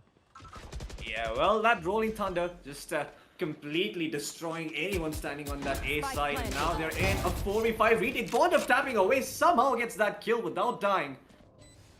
Still low on HP though, so it's going to be a little bit hard for him to try and come in. It's going to be down to Jalen and his operator, which is probably not the best at these close angles, but Water in waiting. That showstopper is more of an intimidating stone showstopper than an actual kill one. He just wants them to come in so he can get that kill for himself. And guess what? Bondef still found Andy before going down, and now his own showstopper is going to come in as Bondef finds another kill with the paint shells, and he gets one with a showstopper. What the hell is going on? It's only Element alive, and he's going to get spotted out by Bondef. Gets the ace. On 20 HP, that too. Lovely stuff by Bondef over there, but I love the way how Triss was able to support him. There was only one person who could have ruined this entire round, and that was Element.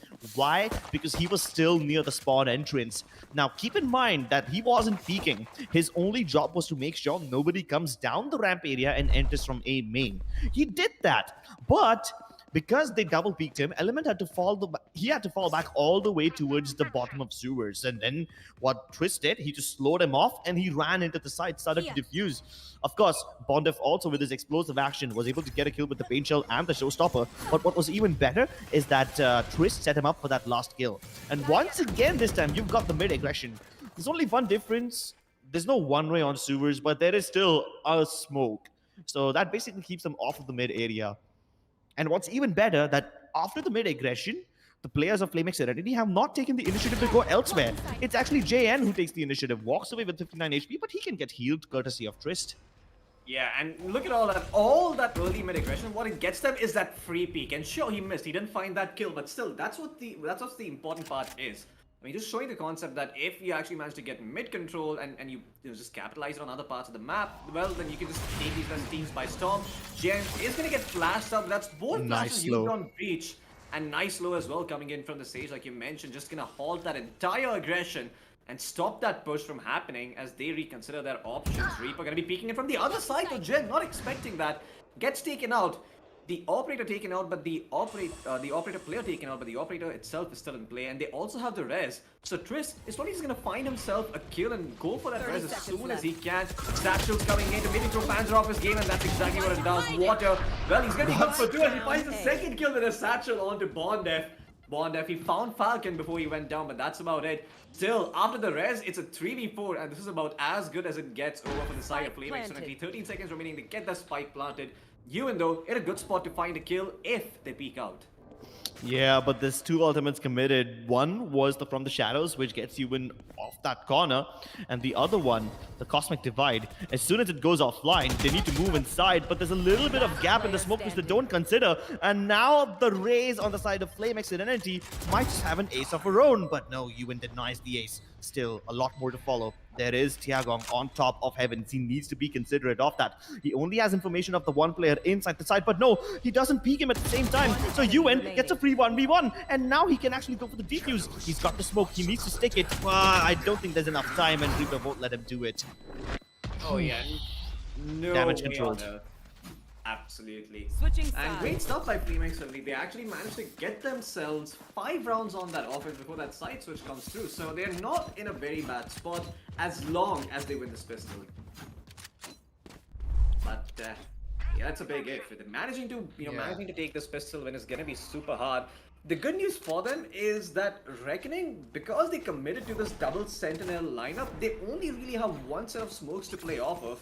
It's gonna have to be the Raze's utility that sort of throws Flamex Serenity a little bit off their game. So every single time you see those smokes drop, you can almost be 100% sure that that's where they're gonna be committing on that particular part of the map. And because you have an Astra available on the Flamex Serenity side, you can always just confuse them about what your setup is gonna be like. Oh, Reaper. That was a very close call. He got away with his life, but they've given up ramp control because of it. Yeah, I mean, Ramps is completely free here, and he's still there to hold on to it, but they are pushing in. It's not gonna be an easy hold element. Playing the first person over here on the Astras. I think he's out of stars, so he's just trying to go forward and use his body to good measure, Yeah. and even trying to bait out some sound cues there, but no one's really gonna peek as they're more than happy just keeping this jet up towards a ramp and going back towards mid instead. They think to themselves that maybe all that A aggression has drawn some rotations in and they can take a fight towards mid. And the answer is yes, because there's literally no one playing mid. Yeah, they're playing very passively. They're playing towards the B heaven staircases. So at this I don't point, like this. JN, who was supposed to be the entry fragger, has now turned into the lurker. There's only water over here, and he's spotted all of them. The paint shell probably won't do much because there's another one in response. But no, this combined with the gravity well can definitely do way too much damage. Lovely coordination over there by the side of 30 Flamex seconds Serenity. The paint shell was easily dodgeable, but not when it's combined with the gravity well. And now they have made it work. It's a 3v3. Yeah, they still somehow get 2 kills on the back of that. 2 kills they had no business getting, but Andy has a flash ready and things are about to get a little bit explosive in here. Oh my god, that's not the way he imagined himself going down, and now Andy's gonna eat another paint shell for all of his troubles. They know he's here, the footstep was given, and there you go, he's just getting jiggled left and right. Triss takes him out. And that has to be sort of heartbreaking for Flamex Serenity after that initial first 2 kills that they found. That's just sad. I mean, watching them get that kill with such great coordination and then them proceeding to lose that round, unfortunate. I mean, I don't think I've seen that so far in the TEC Gauntlet. I've never seen that level of synergy where someone uses a gravity well to set up something like a shock dart or a bait shell. Yeah. I mean, I think they might have already placed that star over there, and that's how he was able to activate it on time. If he did not, and he just put it in the nick of the time, just in order to get that paint shell assist, that would have been great. But a very fast push towards the A side this time around, and these guys are getting all the kills. Only Element has managed to pick up one kill, but that was towards A Heaven, and that was also on the Omen after he has put down his smoke. So he's basically done his job. Even if UN died right now, it's okay because he's already got his team into the site, and that's all he needed to do.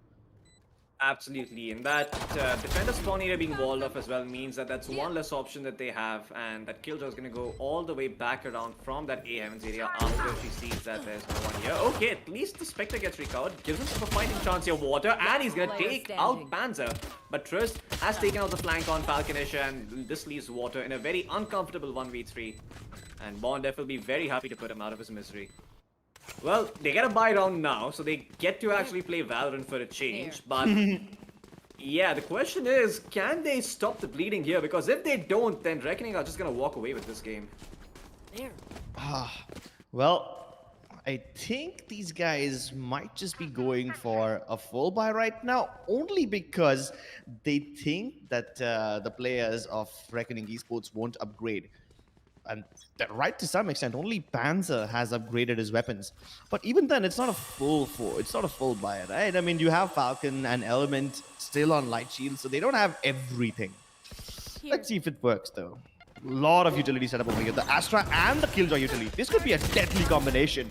But they both dash in. One goes towards the back side. Bonder tries to go towards the right-hand side, and they fall victim. At least they know where the Killjoy is, but they can't do anything with that information. One person coming in from heaven. That Boombot did not find Falcon. It, in fact, finds someone else, and it's falling apart right now. Panzer has somehow managed to get one kill, but in this 4 vs 3 retake, this was looking doable for the side of Flaming Serenity. The only thing this lockdown will do is just buy them some time. That's probably it. But after that, they're still in trouble. There. Yeah, well, it's dead by a few 11 seconds. Just trying to push on the back of that, but it's not going to succeed. Reaper's just going to take him out. And there you go. There's a flying race coming into the side of Flaming Serenity that serves as a distraction for Andy to get that kill in the end. And a much needed round for Flame. They make sure that they don't give up way too many kills. Only 2 players go down, so that's only going to be 2 Spectres that they have to buy. And yeah, damage control, they're making sure that they give themselves a fighting chance against Reckoning. But now, Reckoning have got the rifles. Well, I wonder if that's gonna be in... Oh, okay, so we don't even see all rifles coming in from the side of Reckoning. That's a little weird. I see Spectres and Light Shields coming in from their side. Okay, so they're not trying to buy up this round, just playing this one as sort of an additional weirder bonus round. Or maybe even an eco, you could call it, or maybe a force buy. I don't even have the right word for this, but... yeah, this is not going to be a round that they win on the back of their weaponry. They're going to try to make some aggressive maneuvers. Instead, they've managed to get themselves a lot of mid control and they're walking up towards heaven. But this could be a repeat of round 1. That Gravity Well comes through again.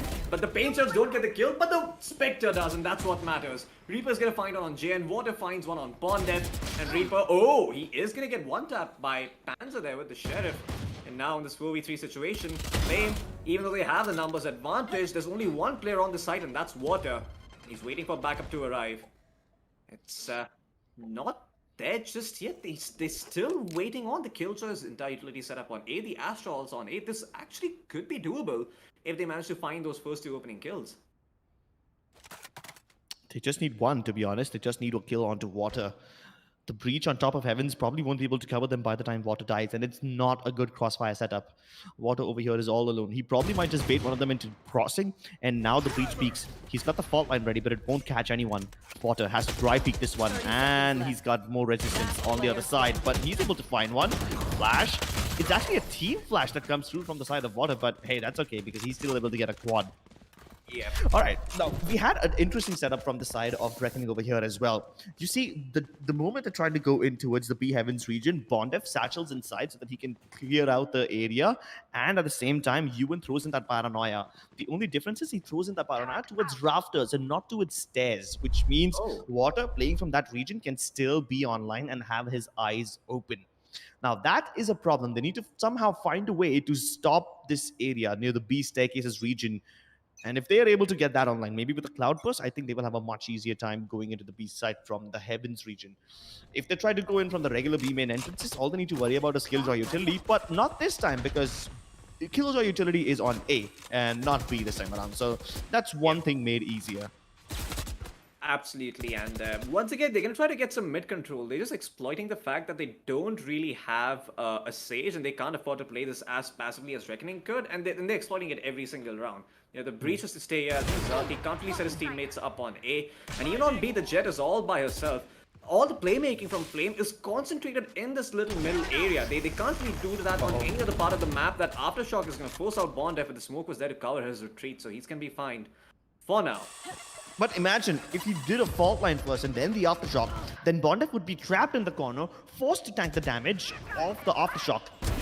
Okay, well, Reaper's gonna find one with the operator. Can he find the second one though? That's what's really gonna make the difference. Might spot the Killjoy and takes her out. The Sage trying to push in is gonna get that kill, but Reaper, he's done his work. He's given his team a very doable retake, a 4v3 situation. All they really have to do is hold on now. That's what they're trying to do, but Water gets a little aggressive, gets a little frisky and peaked. As a result, gets taken out. Well, Bondef was spotted towards heavens, and now he's going back all the way from B main. This is actually going to make the Killjoy think that there's still somebody on the B male region, and she's going to be very paranoid about checking it, not realizing that Bondef is not there anymore. Yeah, the flash is gonna come in. That's gonna be the setup. Can he actually find a kill? Yes, he's good for one, but not good for the second one. And now, Falconisher is in an uncomfortable 1v1 against the Sage. The slow off put down here, but through the boxes the spam comes and Falconisher takes out the Sage. Does he have time for the defuse though? I don't think he does. Oh, is he gonna get it? I think he might. Okay, he has it. There you go. Enough time, just enough time remaining to get that defuse running, and he recalls the operator. Damage once again controlled here from the side of Flame SERENITY, but man, that spam on the boxes was beautiful. Exactly. I would have never expected that to come through. In fact, I thought that this guy, Trist, would be able to catch the Killjoy while she was dropping down mid-air, but he did not peek, which honestly was the wiser decision. You do not need to forcefully pick up fights, which you don't need to, but you would have never expected he will get shot through the boxes. The placement of Panzer over there was not Panzer. The placement of Falconisher over there was amazing. Oh, yeah. Also, the shots from Reaper, so good. You have JN just dashing in with the cloud burst, and he's just patient like that. He doesn't shoot at the first trigger.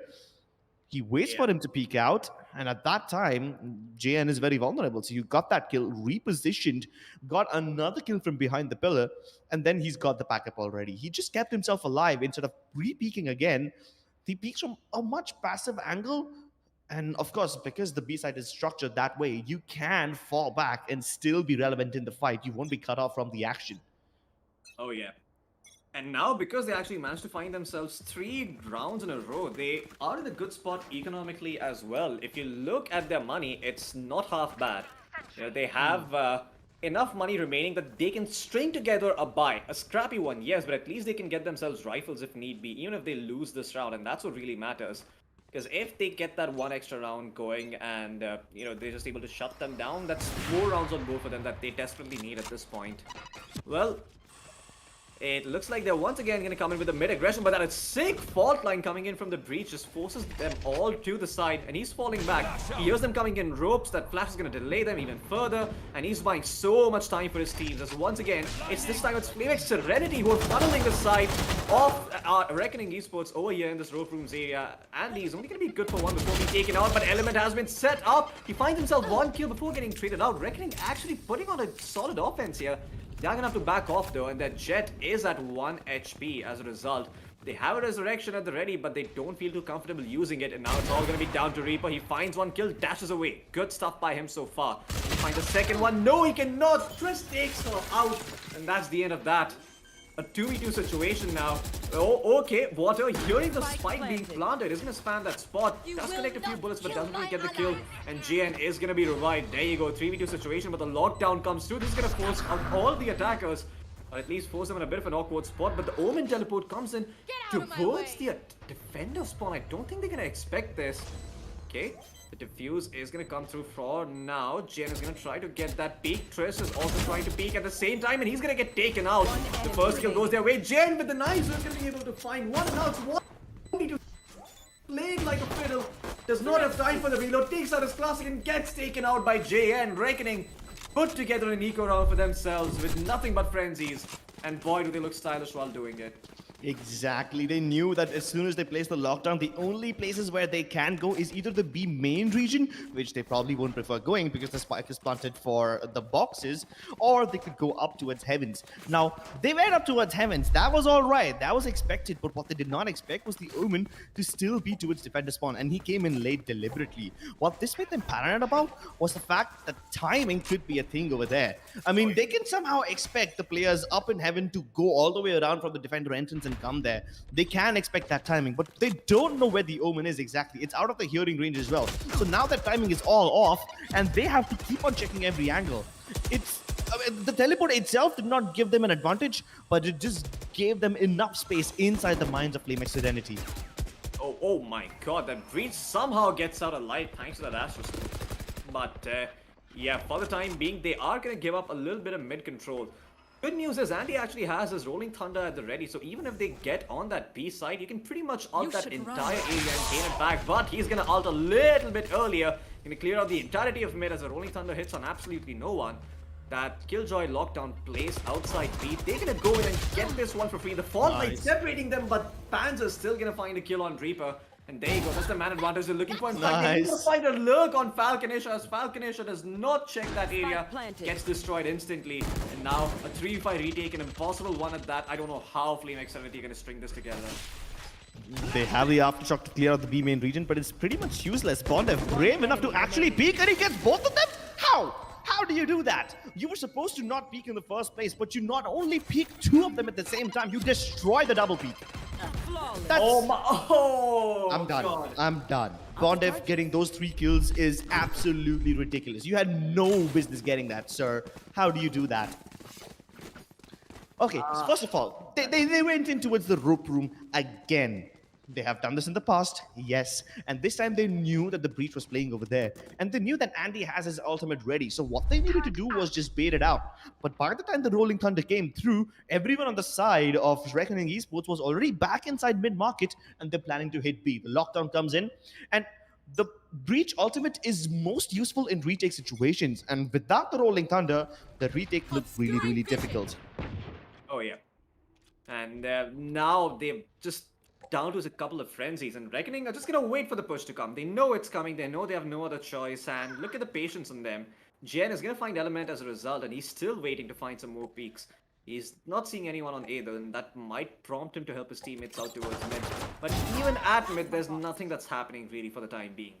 Falconisha tries his luck, gets destroyed. Yeah, they peek out of A, get destroyed. Peek out of B, taken down.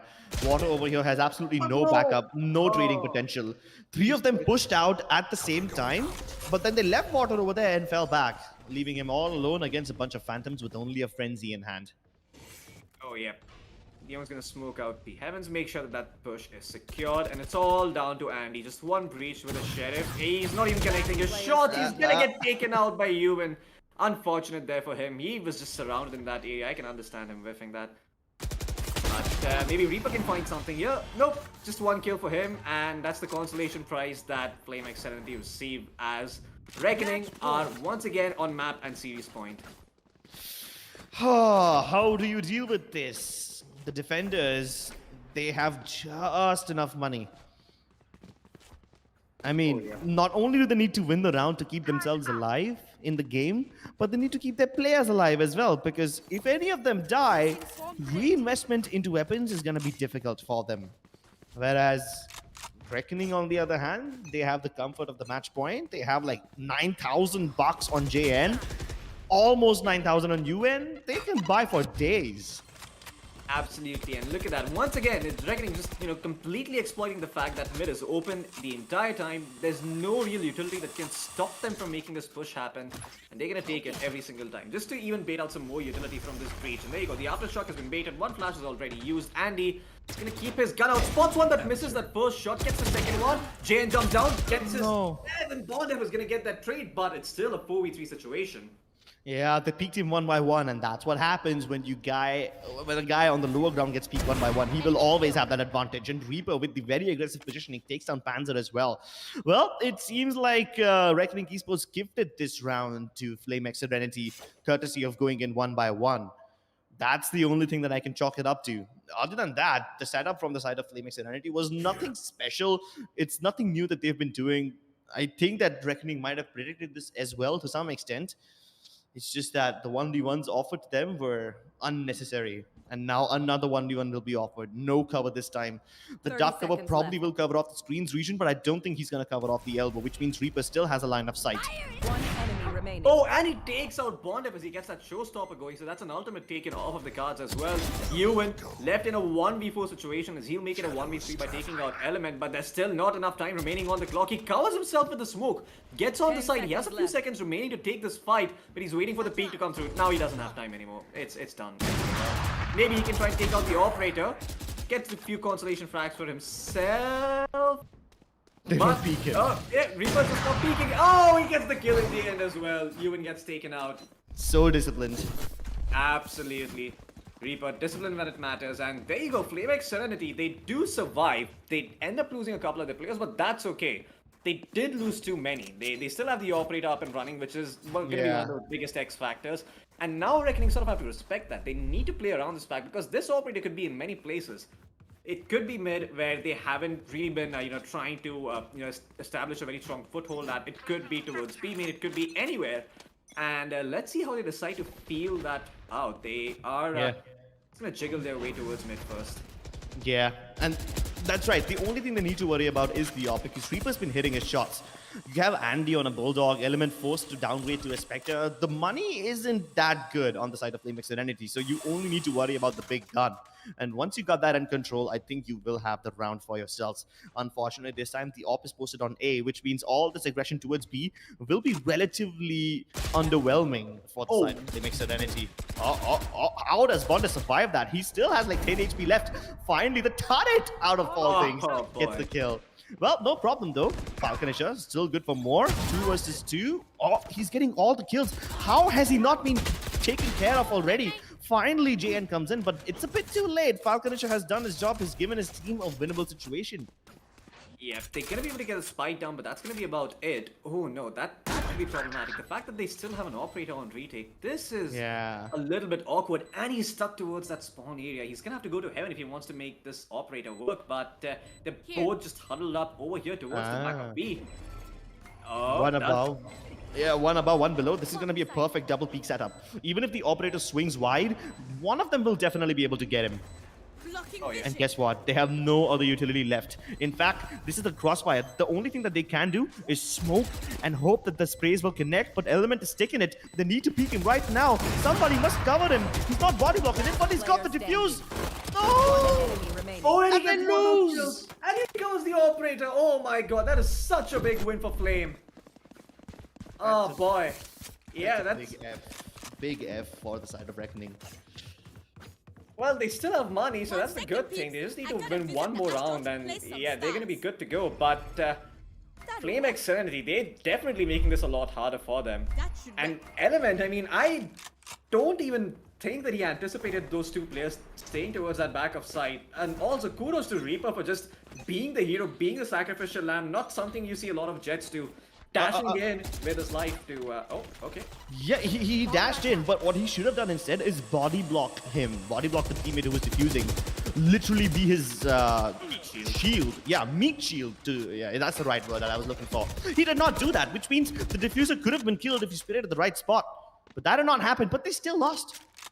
At least this time they've taken care of Andy, but no problem. Andy only had a Spectre to begin with, so you wouldn't have expected him to do too much damage.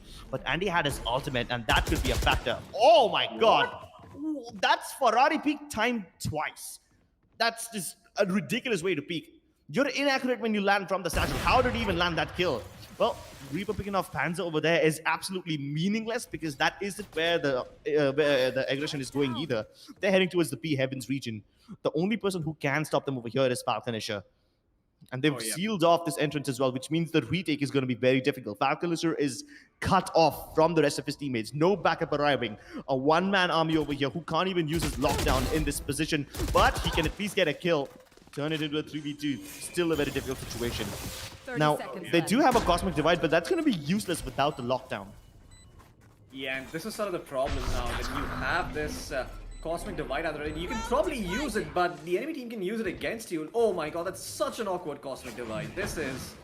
Yeah, they're just gonna get played around like a fiddle. Yeah, they can always go around the other side, but they're covering them with the smokes. It still is useless. And Trist, wide swings element. Oh boy. Yeah, I mean, that Cosmic Divide was just their own demise there. It was them lowering themselves into their own graves. I mean, I can't even blame him. He had Yeah. to go for that divide. It wasn't the best, but he was running out of options over there. So the best thing that you can do is create like a vertical wall. You can get peek from multiple angles with that one, but I don't blame him. He was kind of running out of options over there. So that's like the only play that he could make.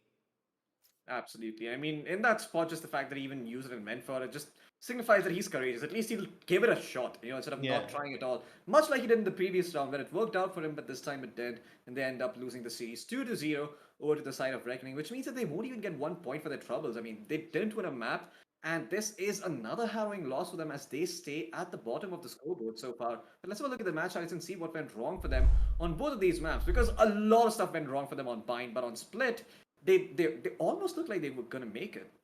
Yeah, and they had some really cool, innovative counter strats as well. I have to give Reckoning a lot of credit over here. Their way of picking up mid aggression is unparalleled. It's really, really good. The only thing that you can use to counter that aggression is aggression of your own. You gotta fight fire with fire. You gotta make the entry towards mid before they put down the smokes and make you cut off from the entire region.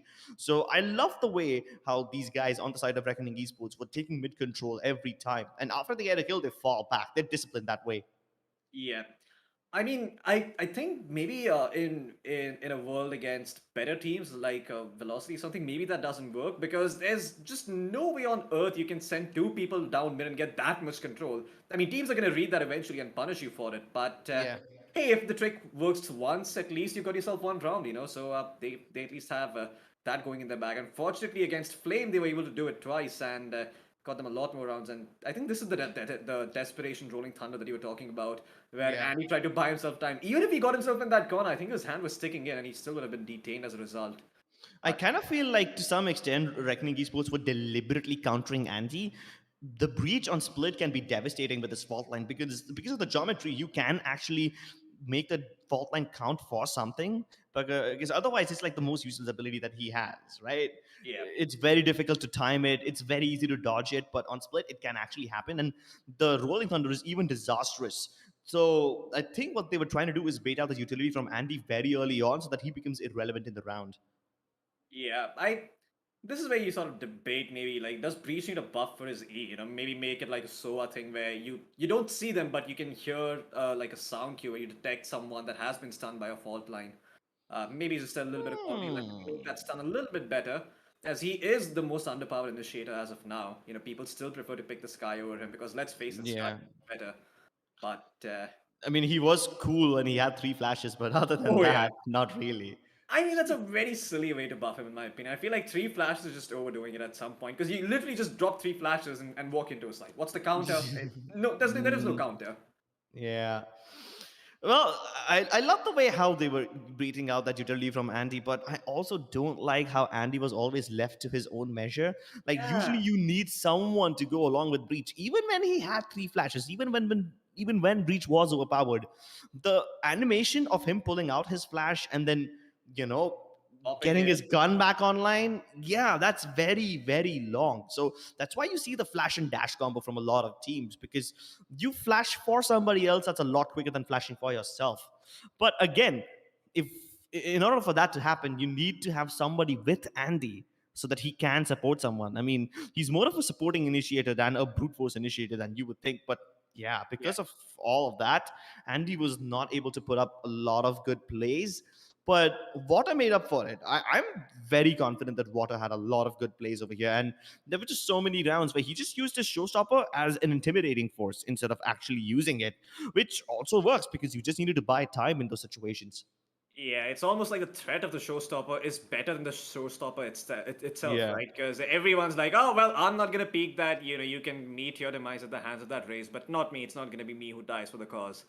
And yeah, that intimidation factor can be a big thing. But this round was just so clutch coming in Ridiculous. from Yeah. JN. I mean, he got res there on 100 HP with the nines. He manages to get that kill and make it work for his team. Exactly. And the way he was just running around the circles of that pillar, it was perfect. He gets a pick towards the spike diffuser, goes back towards the other side, keeps him busy and guessing where he's going to strike next. And by that time, his teammates can do all the dirty work for him. Even if they don't do the dirty work per se, quote unquote, they set him up for success in a way. Really good stuff over there. And Um, you gotta admire the resolve on the side of Flaming Serenity. While they were on the verge of defeat, they still pull off some good plays. They still, think with a rational mind on their head. So that's amazing. Absolutely. I just have one question to ask you. Is there a world where Flame X Serenity maybe put the Killjoy mid instead of, or maybe have like a Killjoy plus Breach set up towards that mid area? Because I feel like that Killjoy, even though it's a very strong agent, it never really saw all that much action. I mean, there were rounds where that Killjoy looked good, like that one push towards B. But apart from that, it just seemed that Killjoy might have been a little bit better towards mid because they basically had nothing to hold on to that area. By mid, I mean you could probably place like a nano swarm on the mid staircases. That's probably it. I wouldn't really put the killjoy over there. The sage is definitely a lot more effective. I would put the breach over there. That's right. I will put the breach along with someone to peek alongside him, and they were having the breach over there, so no problem as such. But other than that, I don't think the Killjoy is suited for mid. It's better suited on the narrow corridors of the B and the A entrances. Yeah, Plus, the setup of the Killjoy was not the problem over here. The problem was that even if you have somebody locking the area down, Reckoning Esports were delaying the rotations from the side of Lemix Serenity. Like, you have the Killjoy delaying the push for yeah. as long as she can, but then after that, if nobody comes in to help her out, eventually she's going to be helpless. So that was the problem. Absolutely, and I think that's been one of the bigger problems. But let's have a look at the MVP score and see exactly which players are on top, which players are the MVPs for their respective teams. Oh, look, never mind. We can have a look at the map veto at first. You to see exactly what went down in both of these maps. Of course, you weren't there for the first one, but the first one was another storm coming in from Reckoning. The second one, a lot better by Flame Externity, but at the end of the day, they just can't cross the finishing line. And Yeah. I mean, I feel it's like they kind of came so sad. close. Yeah, it is very sad. They came very close to the finishing line, and to some extent, I thought they will actually be able to pull it off until they lost that thrifty round. That was what broke the camel's back. I mean, they had enough strategy, they had enough pages in their strat book to make this work, but after losing that thrifty round, they basically lost all the money, and because of that, they lost the subsequent rounds as well. If they hadn't lost that thrifty round, the one where JN was able to pull off his shenanigans, I think they would have been able to push this either into overtime or maybe even into ascent. Yeah, and if they actually made it to Ascent, maybe they'd actually have a chance here. But unfortunately, they just didn't make it that far. Let's have a look at the group standings and see how it affects the rest of the group because this is a pretty stacked group. Let's not forget that for every single match that both of these teams have from this point forward are going to be infinitely harder. Flame, they're going to go up against the likes of Godlike Esports, Velocity, Enigma, and yeah, all of these matches are going to be super hard for them because these guys they made it to the playoffs last time around. Yeah, but what's even better is that Reckoning Esports is on top of the leaderboard, Oh yeah. ahead of Velocity and Enigma. Now, that was unexpected. I know that Reckoning Gaming are a very good team, but were they good enough to defeat the likes of Enigma and Velocity? I did not know that. Currently, they stand atop the table, but will they be able to stay over there? Yeah, that's the question I don't know the answer to. Well, we'll find out eventually, won't we? Because the real, real juicy matches against Enigma and Velocity are yet to happen. Even with God like Esports, I'm pretty sure lots of teams are going to be looking out for those ones because, yeah, I mean that's really what's going to tell us if Reckoning Esports are in that pole position to sort of make their way into the playoffs, or is it once again, going to be the four teams that we saw last time? Is it going to be Godlike, T16, and Velocity and Enigma making their way, to the playoffs again? That's the bigger question here. For Flame Serenity, though, they're going to have to work a lot harder if they want to try and make a comeback, because their upcoming matches are going to be insanely difficult. So, yeah, I mean, I hope that these guys, don't let this get to them emotionally. They keep their wits about them. Look at this match in a more objective fashion. Try and analyze what went wrong, especially on Bind, because Bind, it just seemed that they were whitewashed. I mean, I know you weren't there for it, but for those who were, there were only 3 rounds they put up in that first half and 2 in the second one, and those rounds were the most obvious rounds that they won. It's just a little bit sad. I mean, I hope that they're able to work on that and come back stronger. But yeah, before we say our final goodbyes, Scripts, anything that you want to say to the teams or fans here? I really appreciate the innovative strats that Reckoning Esports are able to bring to the table. I just hope that they're able to make it work against the stronger teams as well. Otherwise, other than that, I'm really excited to see all their other matches. Well, likewise for me. I just hope that Flame Sanity, on the other hand, are able to, just relax and look at this match in a much more objective fashion and hopefully come back strong and give us some good games against the likes of Godlike, Enigma, and Velocity, who aren't really looking in their best shape, especially Velocity after losing out to Enigma there. Quick shout out to our sponsors, LG Ultragear, as well as W Black and AMD Ryzen Radiant. And yeah, if you want to check those out, make sure you check the links down in the description below. You're going to find some links to their products there. You can check them out and see if they suit your needs. Apart from that, a shout out to Red Bull as well. You can get yours when the QR code comes up every now and then. And yeah, apart from that, it's going to be it for today. Come back tomorrow. We're going to have 2 more very interesting best of 3s for you. But until then, it's going to be me and Trip signing off. Thank you for tuning in. You were watching LG Ultra Gear presents the Esports Club Gauntlet Season 2, powered by WD Black and AMD Ryzen Radiant.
1,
2, 3, let's go.